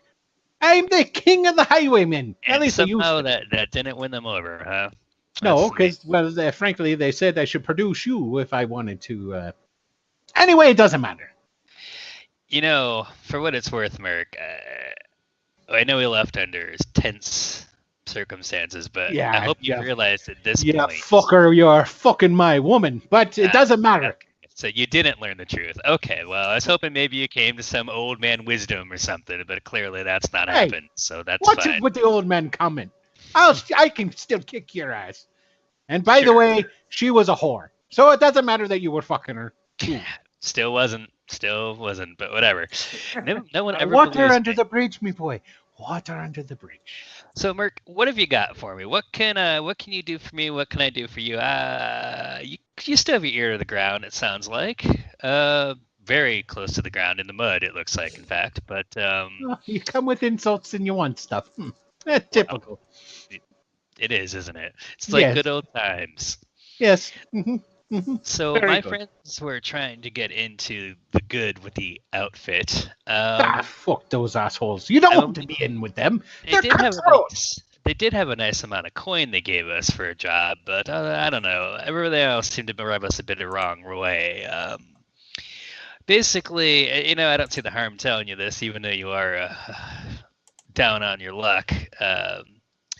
We're trying to take down Iusians. How do you feel about that? You got some fat cat who's got a beef with the Iusians, do you? Giving you a little bit of coin. You look like you're doing really good for yourself. Yeah, Doing all I right. bet. I'd be willing to work with you. 50-50, just like the old days. 50-50 of what? This isn't a What's it? high-paying gig most of the time. Tell you what. You know what? In honor of our history and in a gesture of good faith, why don't I give you this? And I would take from my personal supply 10 gold out and hand it to him. Look at you, just handing out 10 gold like it's nothing. I knew it. You're fat cat. You're working for the outfit, and you just come here to gloat over me. Well, I'll work for you if that's what you come for. Merc's still a tough bastard. It's just imagine Wynden just sitting here like, why did I come here? It's almost again?" like All right. talking to one of us. Right? So true. I mean, Merc, honestly, you've clearly seen our past your glory days, but I still think you Hey, could have fuck you. I've still Well- got plenty of lead in my pencil. great. So glad to hear that. How about this? Why don't we? What do you got for me? What information you got? I'm here to take down Iusians. I'd like to not do it with the outfits. It looks like my compatriots are not fans of them, and as much as I'd like to earn a lot more coin, I don't think that well might dry up soon. So, what do you know? You've always had your ear to the ground. What have you heard? Any insight? Any news? Any All right. rumors? I've got something for you. But it's not going to be cheap. I just And gave you I'm going to cut you a discount price because of our history together. Now, 10 because I just gave it to you. So that sounds well, perfect. that was just being generous and showing me you're high on the horse. That's not this business. All right, what have you got? What's the price? 2 gold. Now, spill the guts on one thing for you. And if you like it, I've got more where that came from. Fine. I'll give him another 2 gold out of my supply.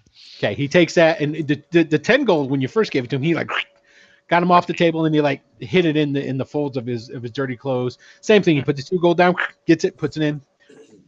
He like looks around as if there's anybody else in here. The Iusians have taken over the Temple of Neural. Yeah, knew that. And they be doing sacrifices in there all the time to their Dark Lord. Yeah. There you go. That info's a little outdated there, Merc. I actually ended up in that temple and barely escaped with my life. Well, that's not my fault. You already knew. You asked for some information. I gave it to you.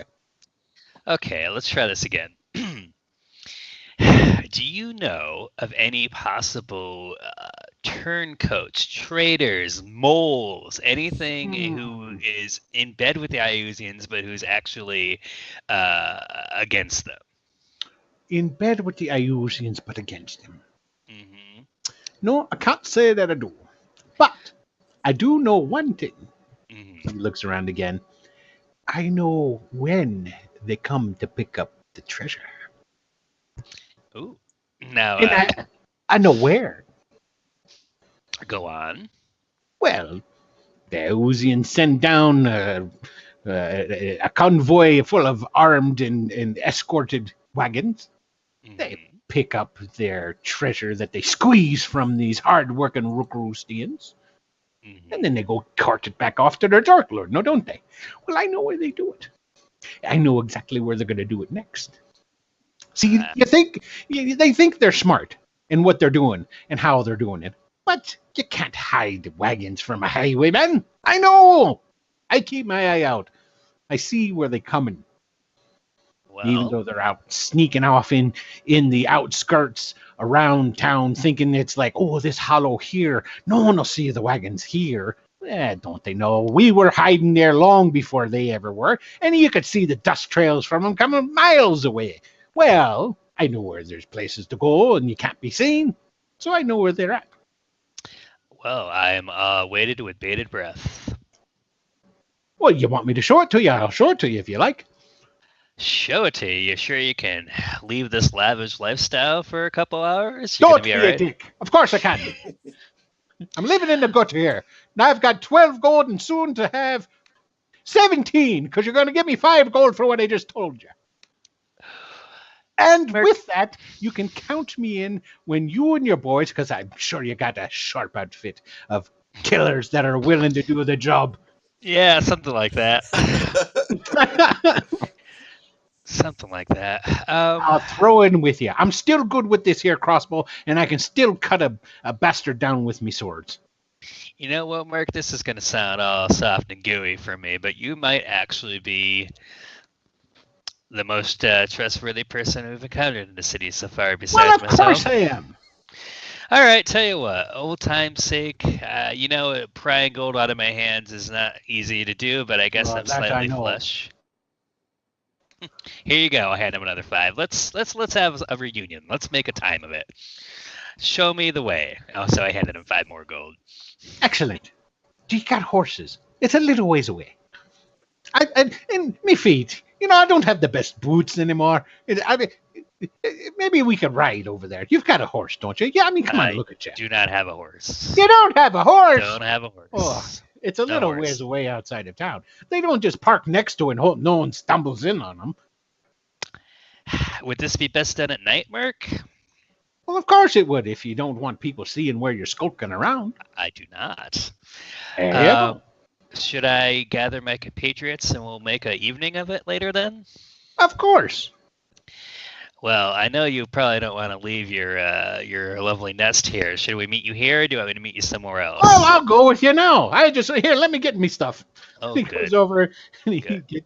he straps his swords on. He gets his quiver of bolts and he ties it around his waist and he hurries up and rolls up his bed and then grabs his crossbow, puts it under his arm, and he grabs his stone bottle of whiskey and he takes a big long drag out of it and goes, "All right, let's go."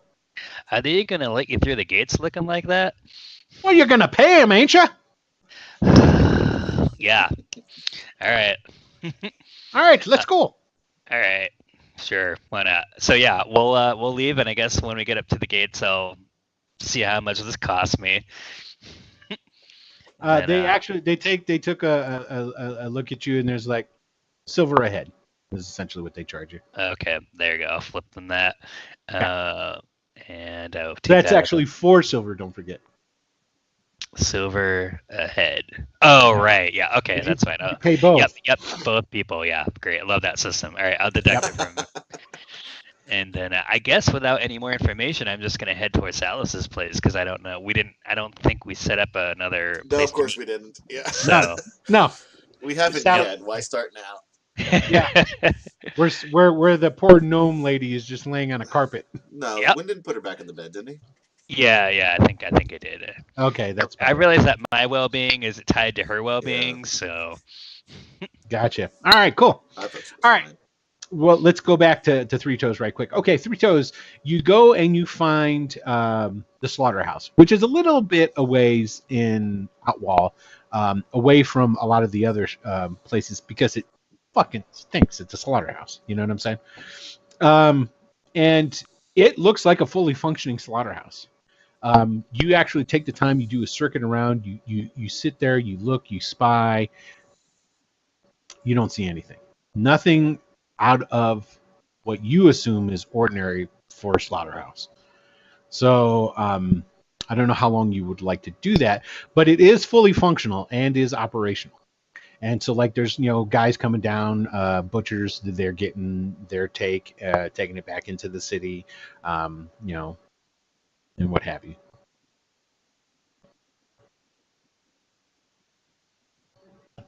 We can't hear you, Mike. Nope. Sorry. There you go. And now that I know where it is and it seems to be a legitimate operation during the daytime, I'm gonna head back into town and since we don't have any set rendezvous point, I will head back to Salus's place, I guess. Okay. So the first two to get to Salus's is going to be, well, Raleigh's going to get there first. I take it that's where you're going, Raleigh? No. Oh, okay. And I'm chasing after Raleigh once I get out of the house. Well, he's got, would you cast it, what on yourself again, Raleigh? Haste on both of us, though. Haste. Didn't he? Nope, Yep. just on him. No, Oh, he you did didn't, it on, you did it on Silver Wolf as well? Yeah. Oh, yeah, I think he twinned it. Yeah. Did you, Yep. is that what you did? You twinned it? Okay. That's what I did. Okay, that's fine. Okay, so you guys are just running. Okay, where are you going? So when Silver Wolf came outside, he would see Raleigh probably about, I don't know, 100, 150 feet away from the building, just on his knees with his mother in his arms, just crying. Okay. And, well, yeah, that's what, I don't know. I'll leave it to Silver Wolf. That's what's happening right now. Well, I'll go over Okay. to him. All right, so then when Raleigh sees Silver Wolf, he kind of drop his mother real quick, and he's like, I've seen you healer, now. I look at her and I see if how far gone she is. She's pretty gone. And the dagger is still in her chest. And it pierced her heart. And now that you're close up, the dagger is like a duplicate of the dagger that used to be your mom's, the one that you've been carrying around all this time and whatnot. Yeah.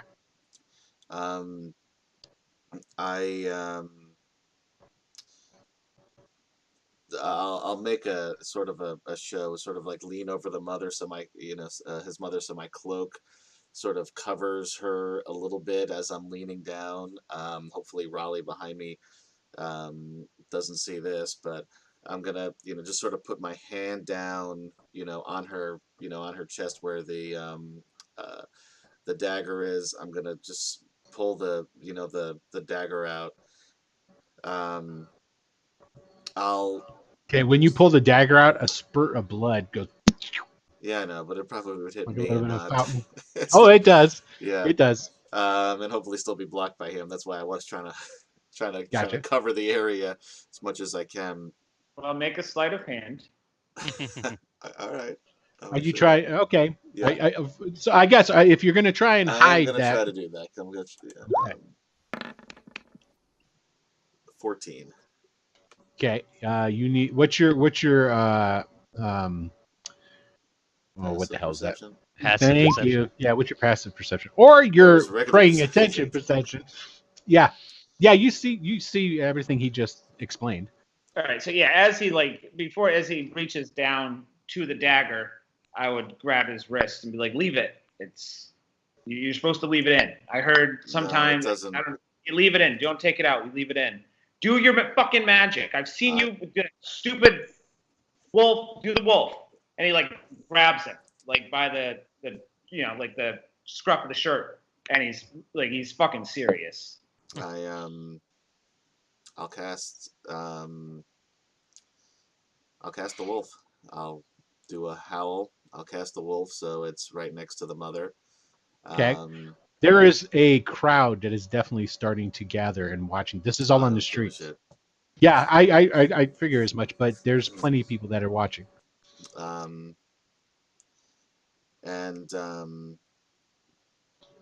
turn to Rahly and say it's too late. There's nothing that I can do. I'm not. I don't have this kind of power. The magic that I have is very limited. Maybe you lived here. I don't know this place. Maybe there's a cleric we could take her. Would Rahly know of anyone? No, and there's definitely, this is not something that is. Let's put it this way: if there's anybody that does have this kind of magic, it's never been flaunted or advertised. It's definitely something that's just a word of mouth, and it's definitely amongst the elite. Because the types of clerics that hang out down in inner city, or even definitely not an outlaw. So you'd have to be peak level. Okay. As soon as he gets the gist that Silver Wolf isn't gonna or can't help him, he just kind of shoves him away and picks her up and starts hauling ass to Salus's just as fast as he can. Okay. All right. So, and the crowd disperses. All right. Let's see here. Let's just go over to Salus's apartment. There we go. Oops. All right. So, here you go. With that being said, let's see who was closer. It's definitely, I think it's still you guys would make it back before. You're definitely making it back before Three Toes, and you'll make it back before Wynden gets there. So we're just gonna take these guys and you put them in a corner because they've been bad. No one puts Wynden in the corner. Yep, it's too late. You're there, man. Okay, so we'll just start off with Rahly. You're there, and you're at Salus's place. All right, so is she still out?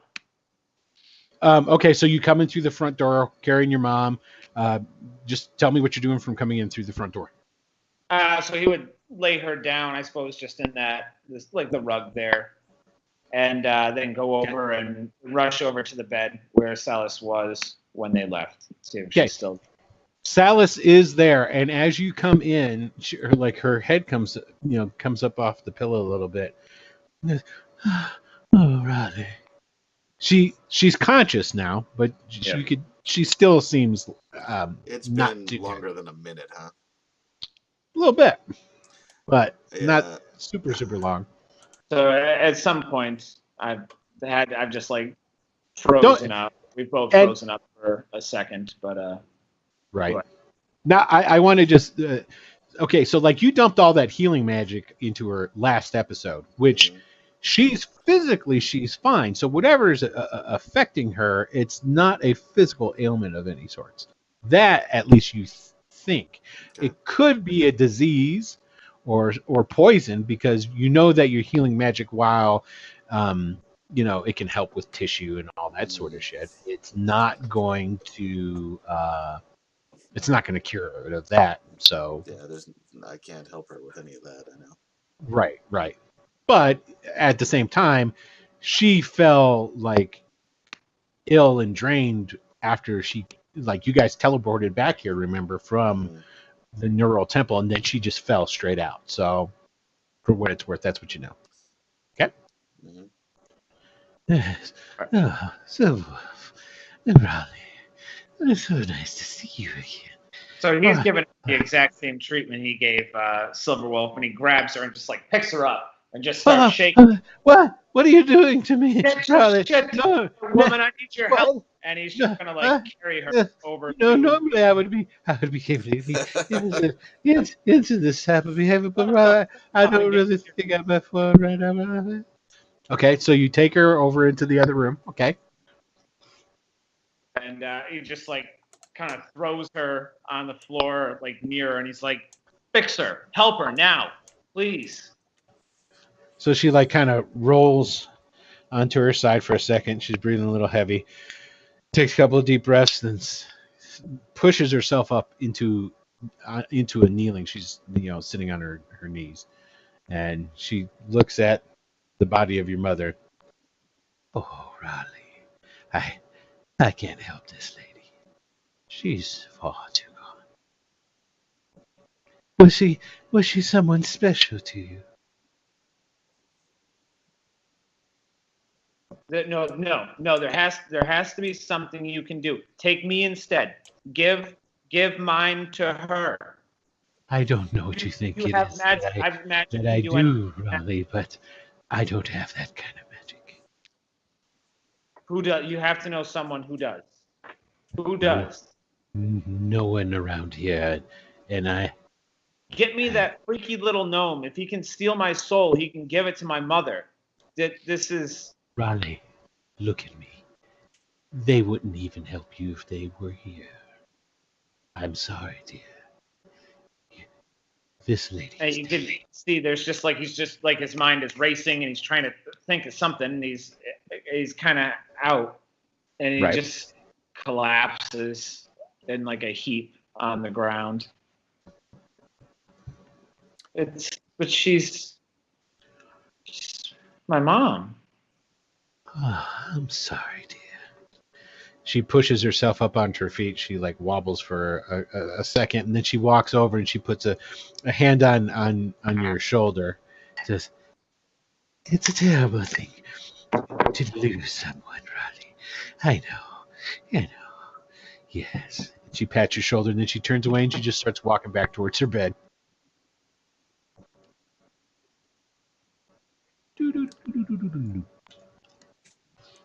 Probably just sit there with her for, I don't know, a while. Okay.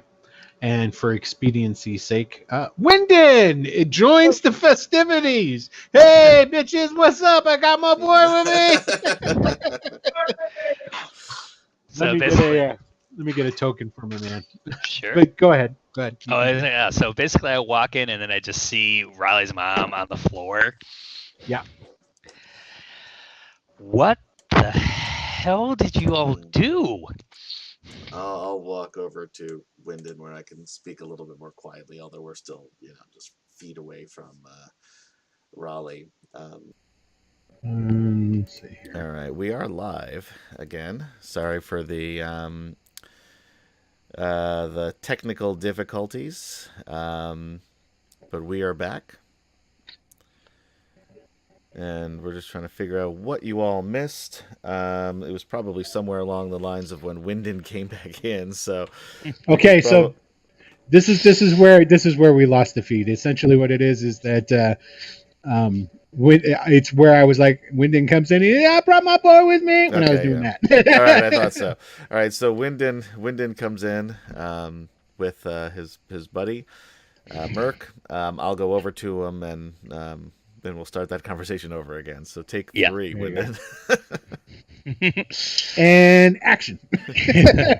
So, what's going on here? What happened?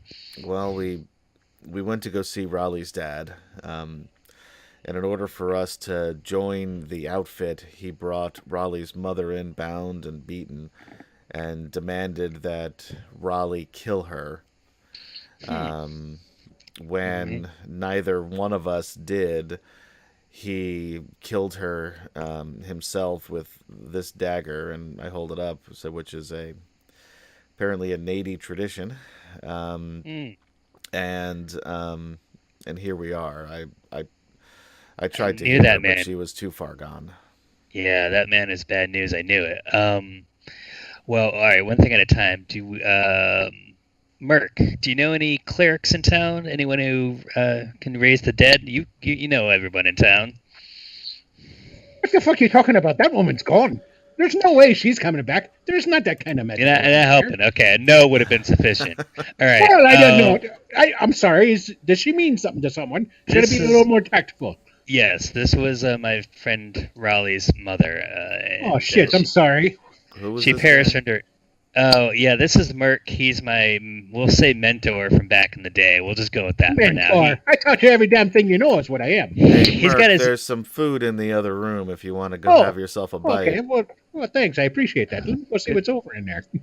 I'll like nod at Silver Wolf, like, good thinking. All right, A couple of seconds later, you hear from the other room. Most of this shit's rotten in here. deal with it. I'll still eat it. So I'm gonna look at Raleigh. Is he still like rocking on the floor catatonically? It's more just like just disconnected, kind of shocked Sure. stillness. Okay, well, obviously Wynden's not good at the touchy-feely stuff, so he's gonna let that lie for now. And he's just well. And just to I don't know what to do. I mean, speed things up, we cue Three Toes, because I don't like to have a party without Three Toes there. So Three Toes comes walking in at this point in Ain't no time. party, that's a three-toe party. Three-toe and a party? three-toe party. Hold stop. Everyone All right. knows the party. So yeah, I do come walking in, see the body on the floor, and I don't know who she is either. No. See Raleigh over there, all kinds of distraught, and kind of circle around. And so I'm gonna say to him, Three Toes, before you say anything about being freed or liberation or ending pain, just so you know, this is Raleigh's mom, and he doesn't have the same perspective on her demise as you might. Okay. and I just kind of stop and I say, "Did he do this?" No. You are about to be proud.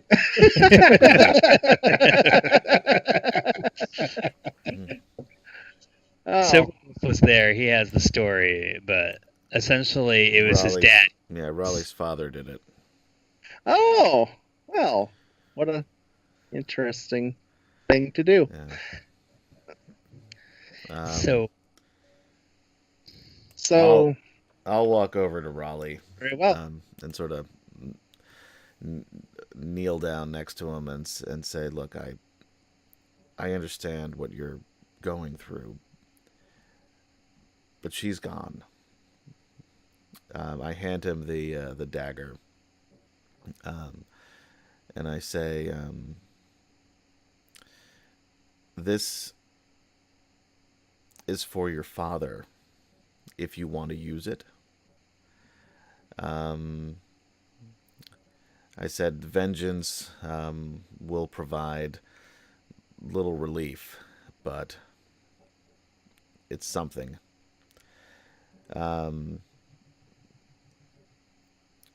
But we need you, and we need to come up with a plan."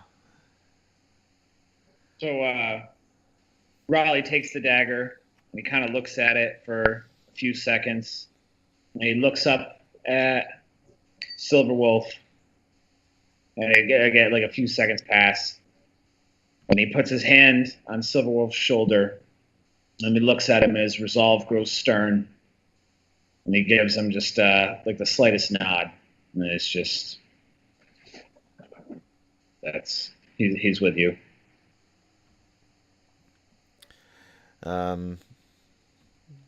So we're gonna need a new plan. You think?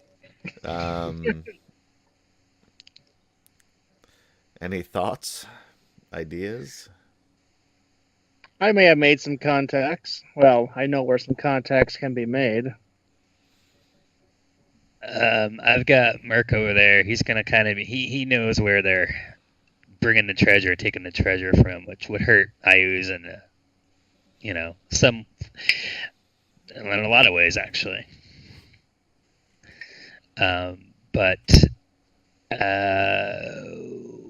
Raleigh, is there a place like an ancestral home or a place your mom always talked about, or is there something you want to lay her to, somewhere you want to lay her to rest or something first?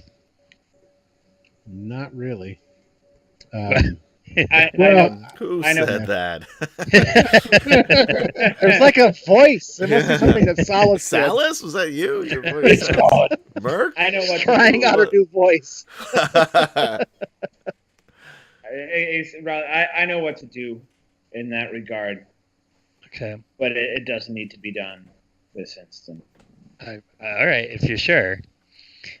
Meantime, she's bleeding out all over the carpet. It's not Well, our carpet. She can't anymore. She, My sleeping spot. Let it Nah, find it. whatever. I'm sorry, I'll be right back. Okay, well, yeah. Wyndon's having a bit of a rough time. This is not his forte. Comforting people has not come easily. So he's just like, well, I guess we could. Yeah, we got. I don't know. So your guys' meeting wasn't fruitful.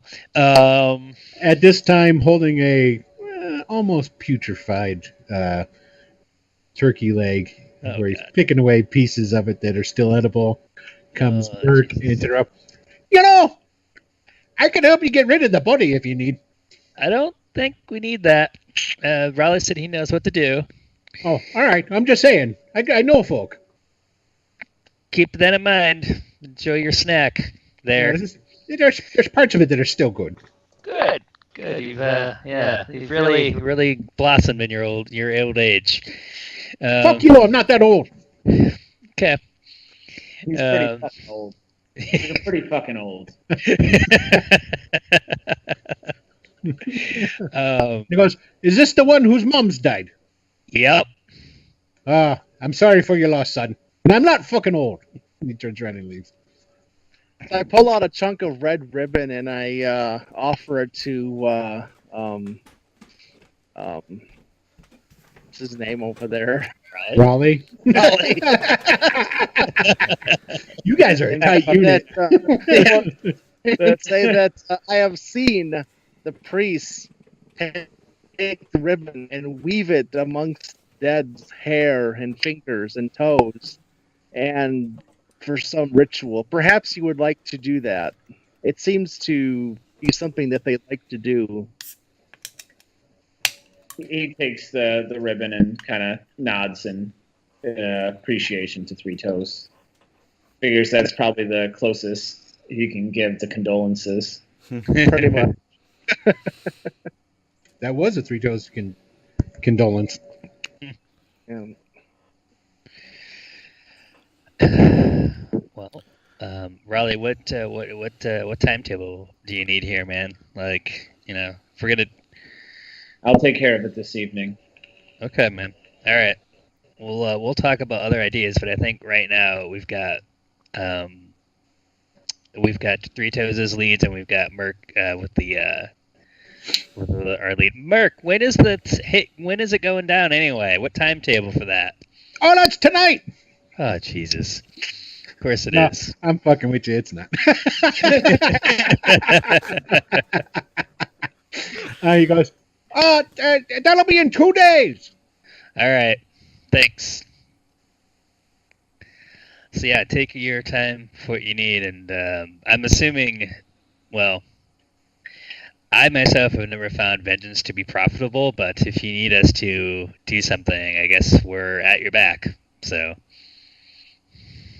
Thank you, Wynden. That means a lot. I've already got an idea. But we'll talk about it when you're ready. Thank you, Silver Wolf. That means more. All right, so I'm content to just kind of let Rahly do his thing and chill here, if he needs help or... Yeah, would you like us to help? Yeah. So what is this thing that you're going to do, Raleigh? All right, so, I don't know how long we want to drag it out, but Raleigh's going to... Just give a good description of it, and then we'll see where... So as evening draws, Raleigh's going to find a couple bottles of hard liquor wherever he can, something strong. Surprisingly, Silver Wolf has not drunk all the ones that I haven't. Actually, I haven't. Well, I have the one bottle of hard stuff. that I haven't opened yet. Well, there's still a bunch of liquor that In the Salas's house, that she provided when you first got there. You've drinking about half of it, which is about half of a bar's stock. But Sure. I But yeah, forgot the I'm first looking night. for the stuff that's going to make you cough. Like, okay, or put fire in your belly. And he's going to roll. I don't know. He's going to find some kind of figure a way to, like, Salas's sheets. yeah, like dignified, not carry a body. Oh, you know what? Okay, so he's going to he's just going to carry his mother, but he's going to cast a minor illusion on her, so it looks like he's carrying like a basket of like fruits and vegetables, like groceries or whatever. okay, And he's going to take her to his childhood home. okay. Your guys' childhood home is actually in the inner city, because your dad has always been of means, even before he was where he is right now in stature amongst the outfit. So let me go back to that map. Okay, so essentially it is surprisingly enough across the street from the Temple of Celestine. It is inhabited now by somebody else, but yeah. Sure. Oh, that's not far at all from where we are. No, not far at all. All right, so he is going to go and knock on the door, or like bang on the door. And meanwhile, he's been drinking some of the liquor on his way. Okay. The question I have now is who's going with him during this? I'll go with him. Yeah, I'll Okay. follow behind, but Yeah, I'm I mean, quite not gonna be right. fascinated, so yeah, I'm gonna follow along. Okay. See Okay. everything. I figure. So as you guys are going, Merc just goes, "All right, I'm gonna keep rummage around in here and see if I can find a proper meal that I can put together." Have fun okay? with it. Yeah. Alrighty. You gentlemen have a good time. make enough Okay. for all of us. Yeah, that's what I'm trying. Okay, so you bang on the door.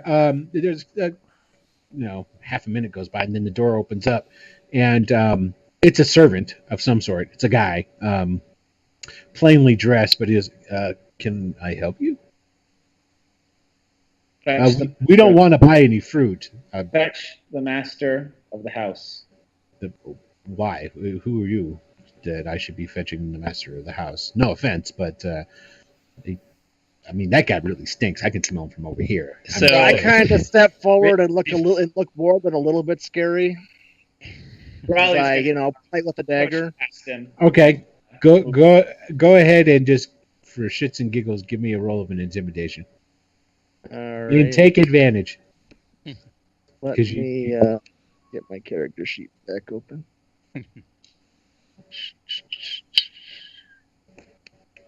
You're talking to me or Three Toes? Three toes.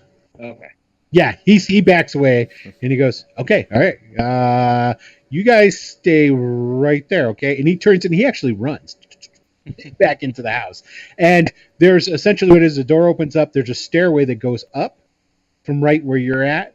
Then, and you know the layout of this place, Raleigh, because you grew up here, or at least part of it.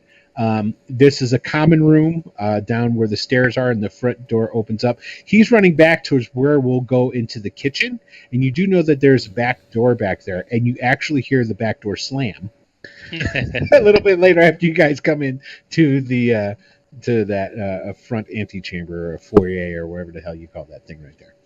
Here. Okay, and then a couple heartbeats go by, and you hear, "What? Percival, who is that downstairs?" Percival, I think So- Percival went on a break. Yeah, Raleigh would have just been not waiting for who any of is in my house? I am a very powerful merchant. You need to get out of my house now before I summon the guard. Raleigh's just ignoring all of this and kind of like he's got his mother now, and he's dropped the illusion. He's trying to prop her up, like on a table or somewhere kind of nice. Actually, in this foyer place, there's a sofa on one wall. There's a couple of chairs, a couple of little like end tables, that sort of thing. So yeah, just as best he can.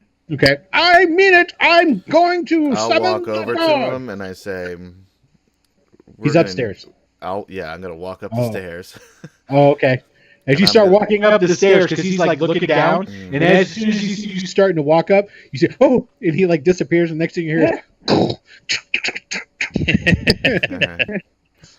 I'll walk to the top of the stairs. Just okay. and just listen at the door, make sure he doesn't climb out a window or something, and try to alert the guards. So I'll just You think that you hear him trying to load a crossbow, and then you hear, "Oh damn!" and a head of a crossbow bolt comes out of the door, I say like a misfire. I say no need for that. I am very powerful. Right now we're making the rules. We're gonna be out of here soon. That's right. We just need you to calm down, relax. I'm If you go back to completely sleep, calm. we'll be out of here momentarily. Back to sleep. You'll soon see. Where's my bell?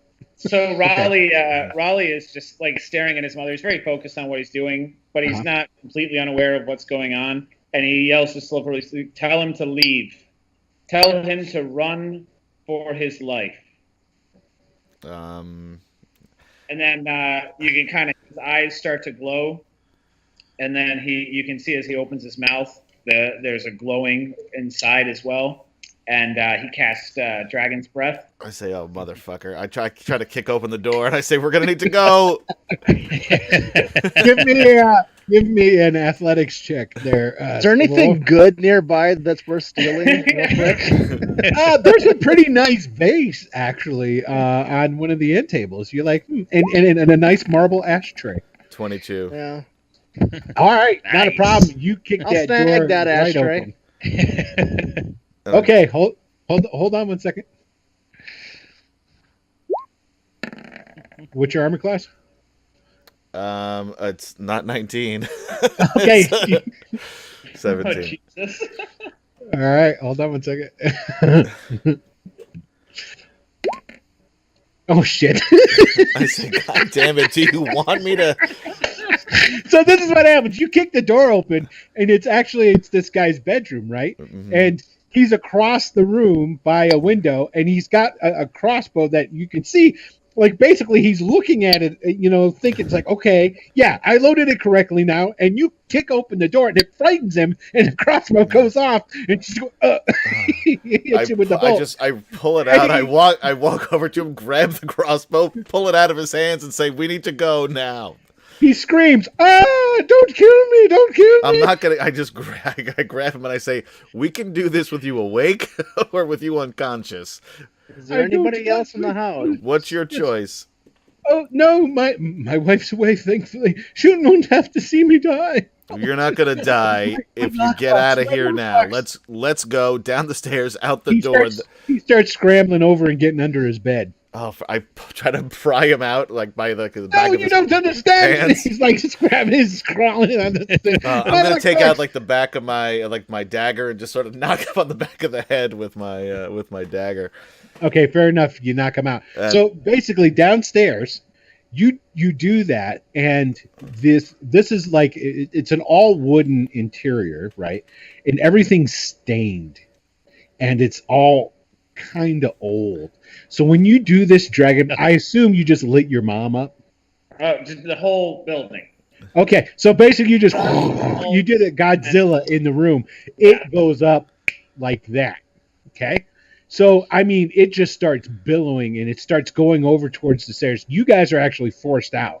Yeah. After that, okay. Am I trapped on the second floor here with this? We're about to find out. So you just nailed him. So what I need you to give me is either an acrobatics or an athletics check. I'm gonna go athletic.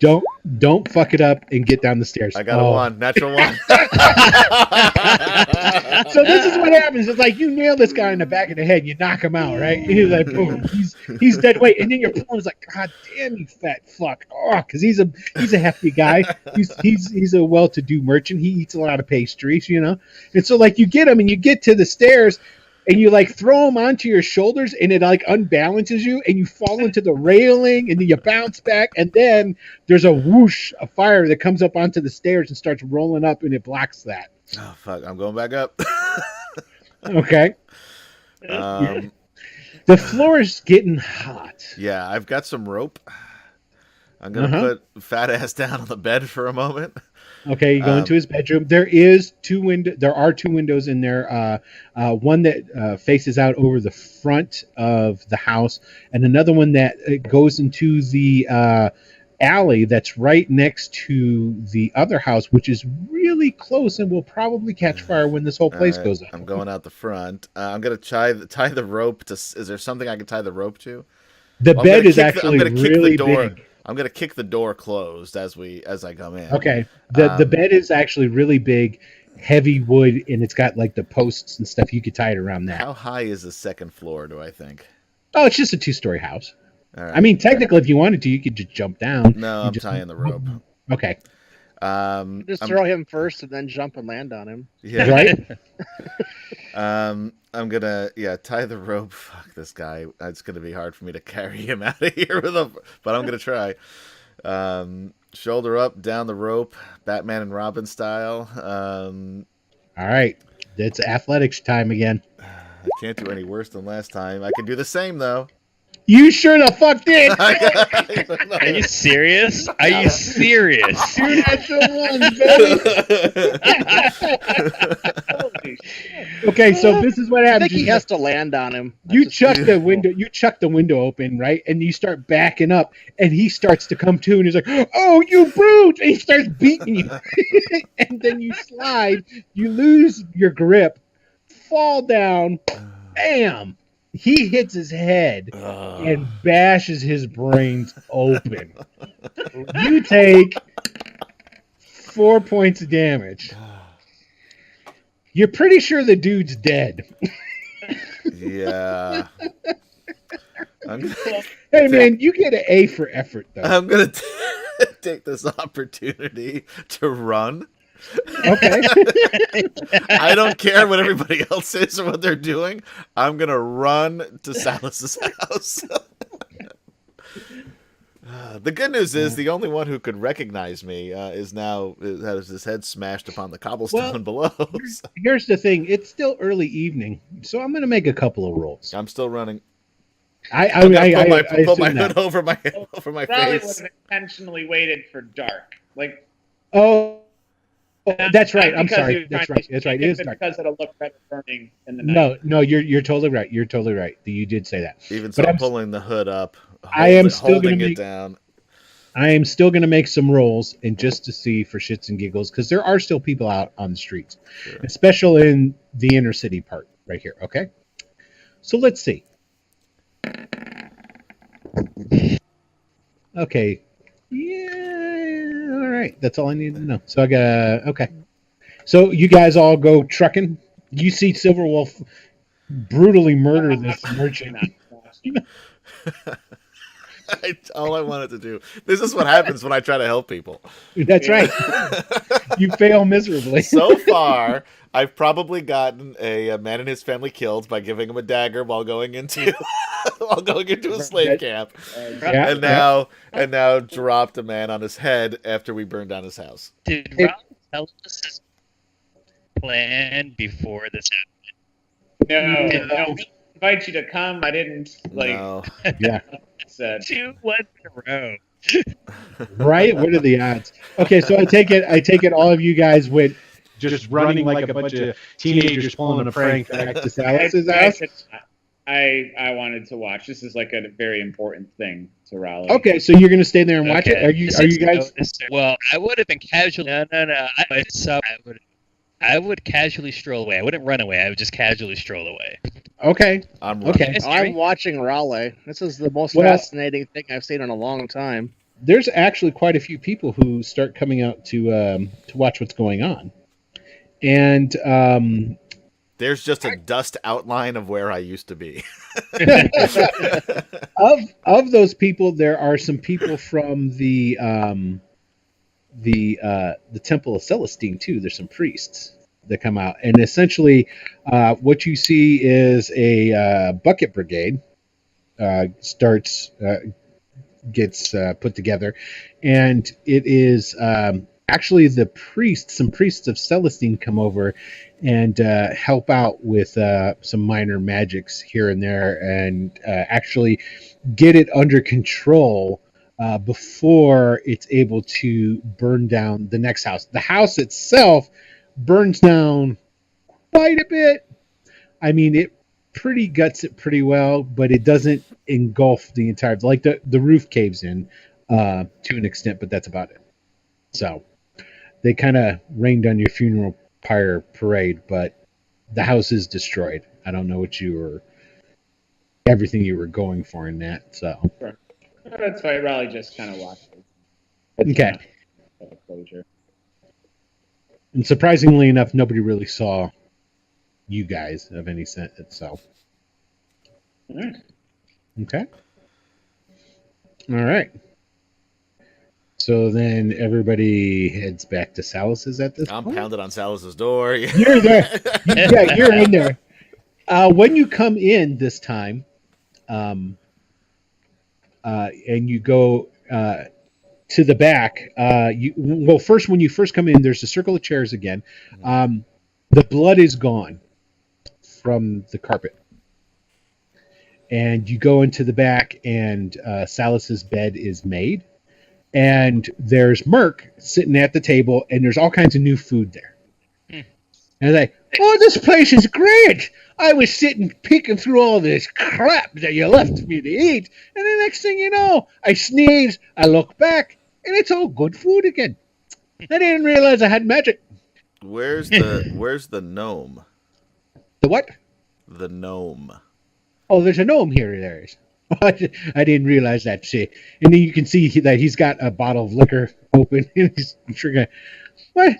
I don't know. He's probably doing gnome things. I yell, Salus, where are you?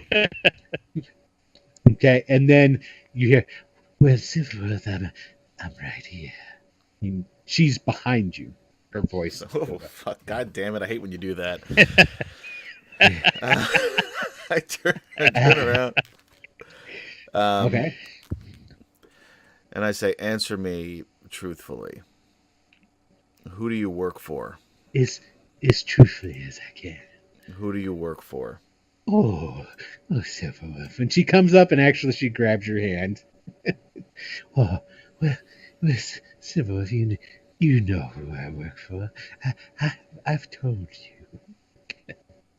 you. And you know as well. And then she takes your other hand and cups it over the ring. Go ahead and give me a wisdom save. Or is it? No, we're doing con saves, Con right? saves, yeah. Yeah.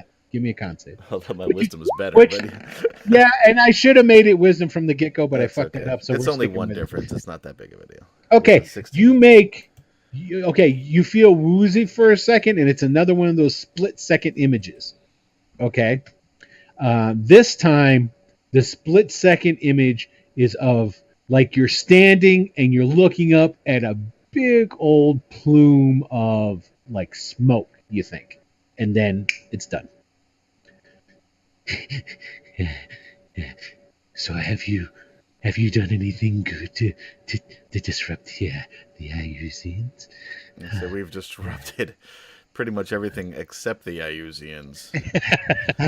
I know, but you know, I think you boys are losing sight of what you're supposed to be doing. No, I know what we're supposed You're getting caught up in too many emotions. Maybe maybe coming to Rookroost was not the best idea. Yes, but maybe it is. Time will tell. What's And who's your?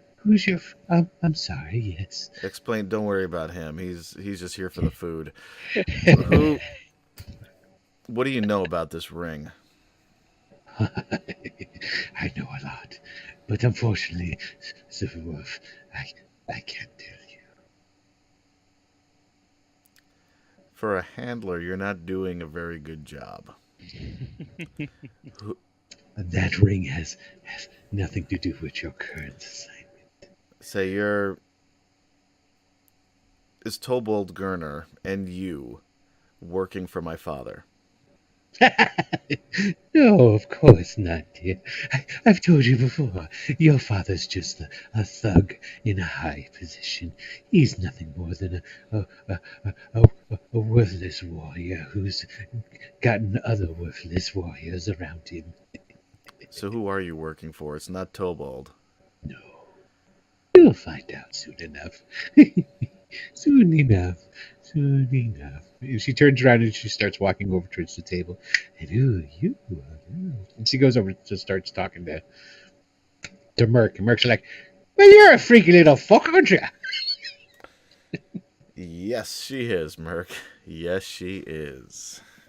Okay. So the rest of you guys get back. You're at Salus's apartment. So at this point, Wynden probably would have come back. Yes. And everybody will notice when He's casually strolling. everybody will notice once you get to Salus's Cool. place that the blood is gone from the carpet. It's almost as if nobody who had been bleeding out was laying there. Wynden will say, Salus, it looks like you're feeling better. Oh, much, dear.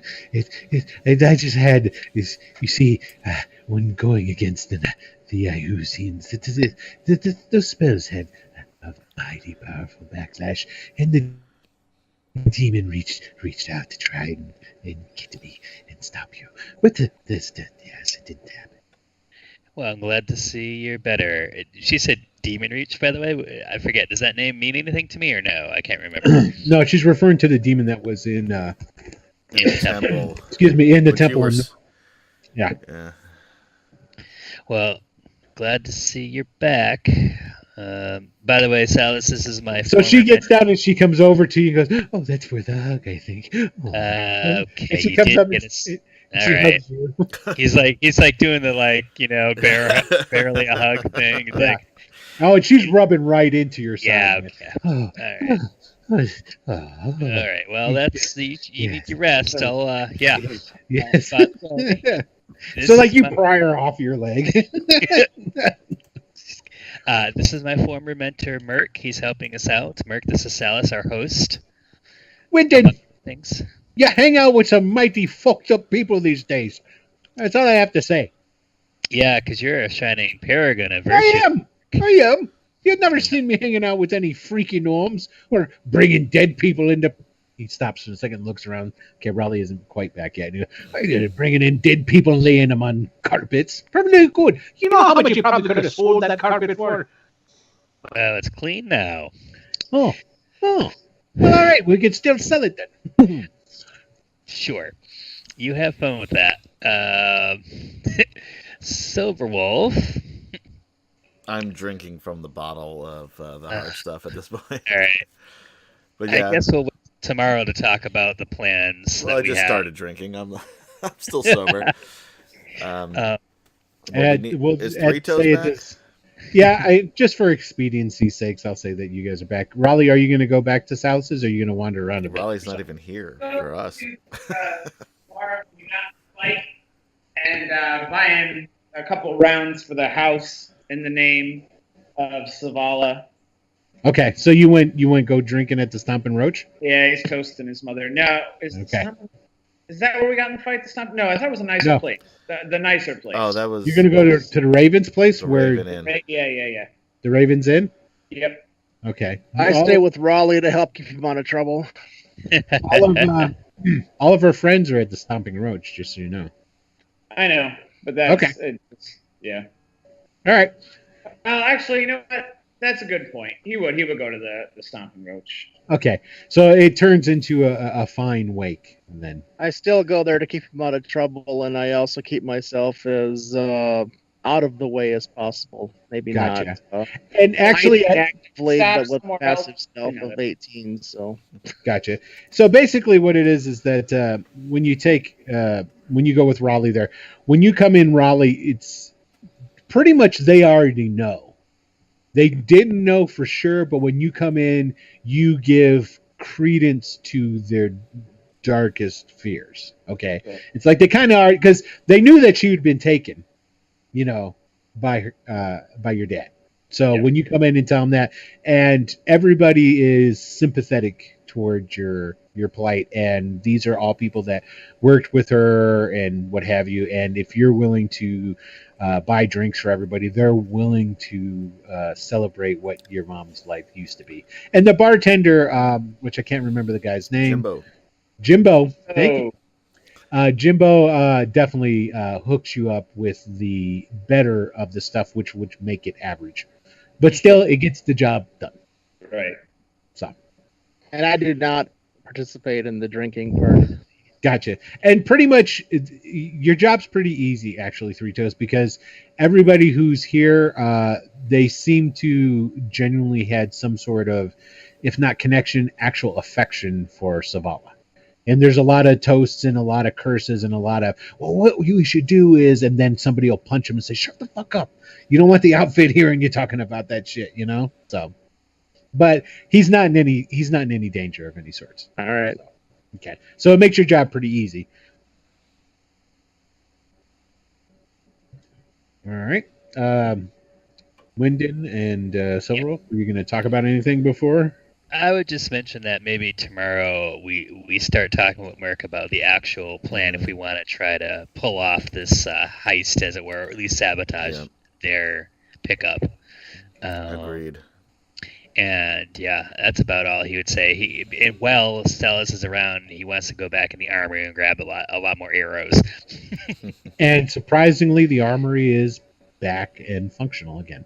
Excellent. It seems as if the Salus's apartment is back online. So before the magical rooms do lead into places that you were anticipating. Sweet. Yeah. And she seems to be getting along fabulously with Merc. So. And even at some point in the evening. Kind of. Yeah. At one point in the evening, he even kind of like saddles up next to you and goes, I thought she was a little bit of, fucking weird, but no, it's I could see myself fucking a gnome. Yeah. Great, Merc. Thanks for the update.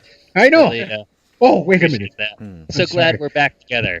I don't want to be crossing over into Wynden territory, so I'm sorry. You're good. Yep. I'm not cheating with your woman, am I? No. All right, then, because I would hate to do what you did to me.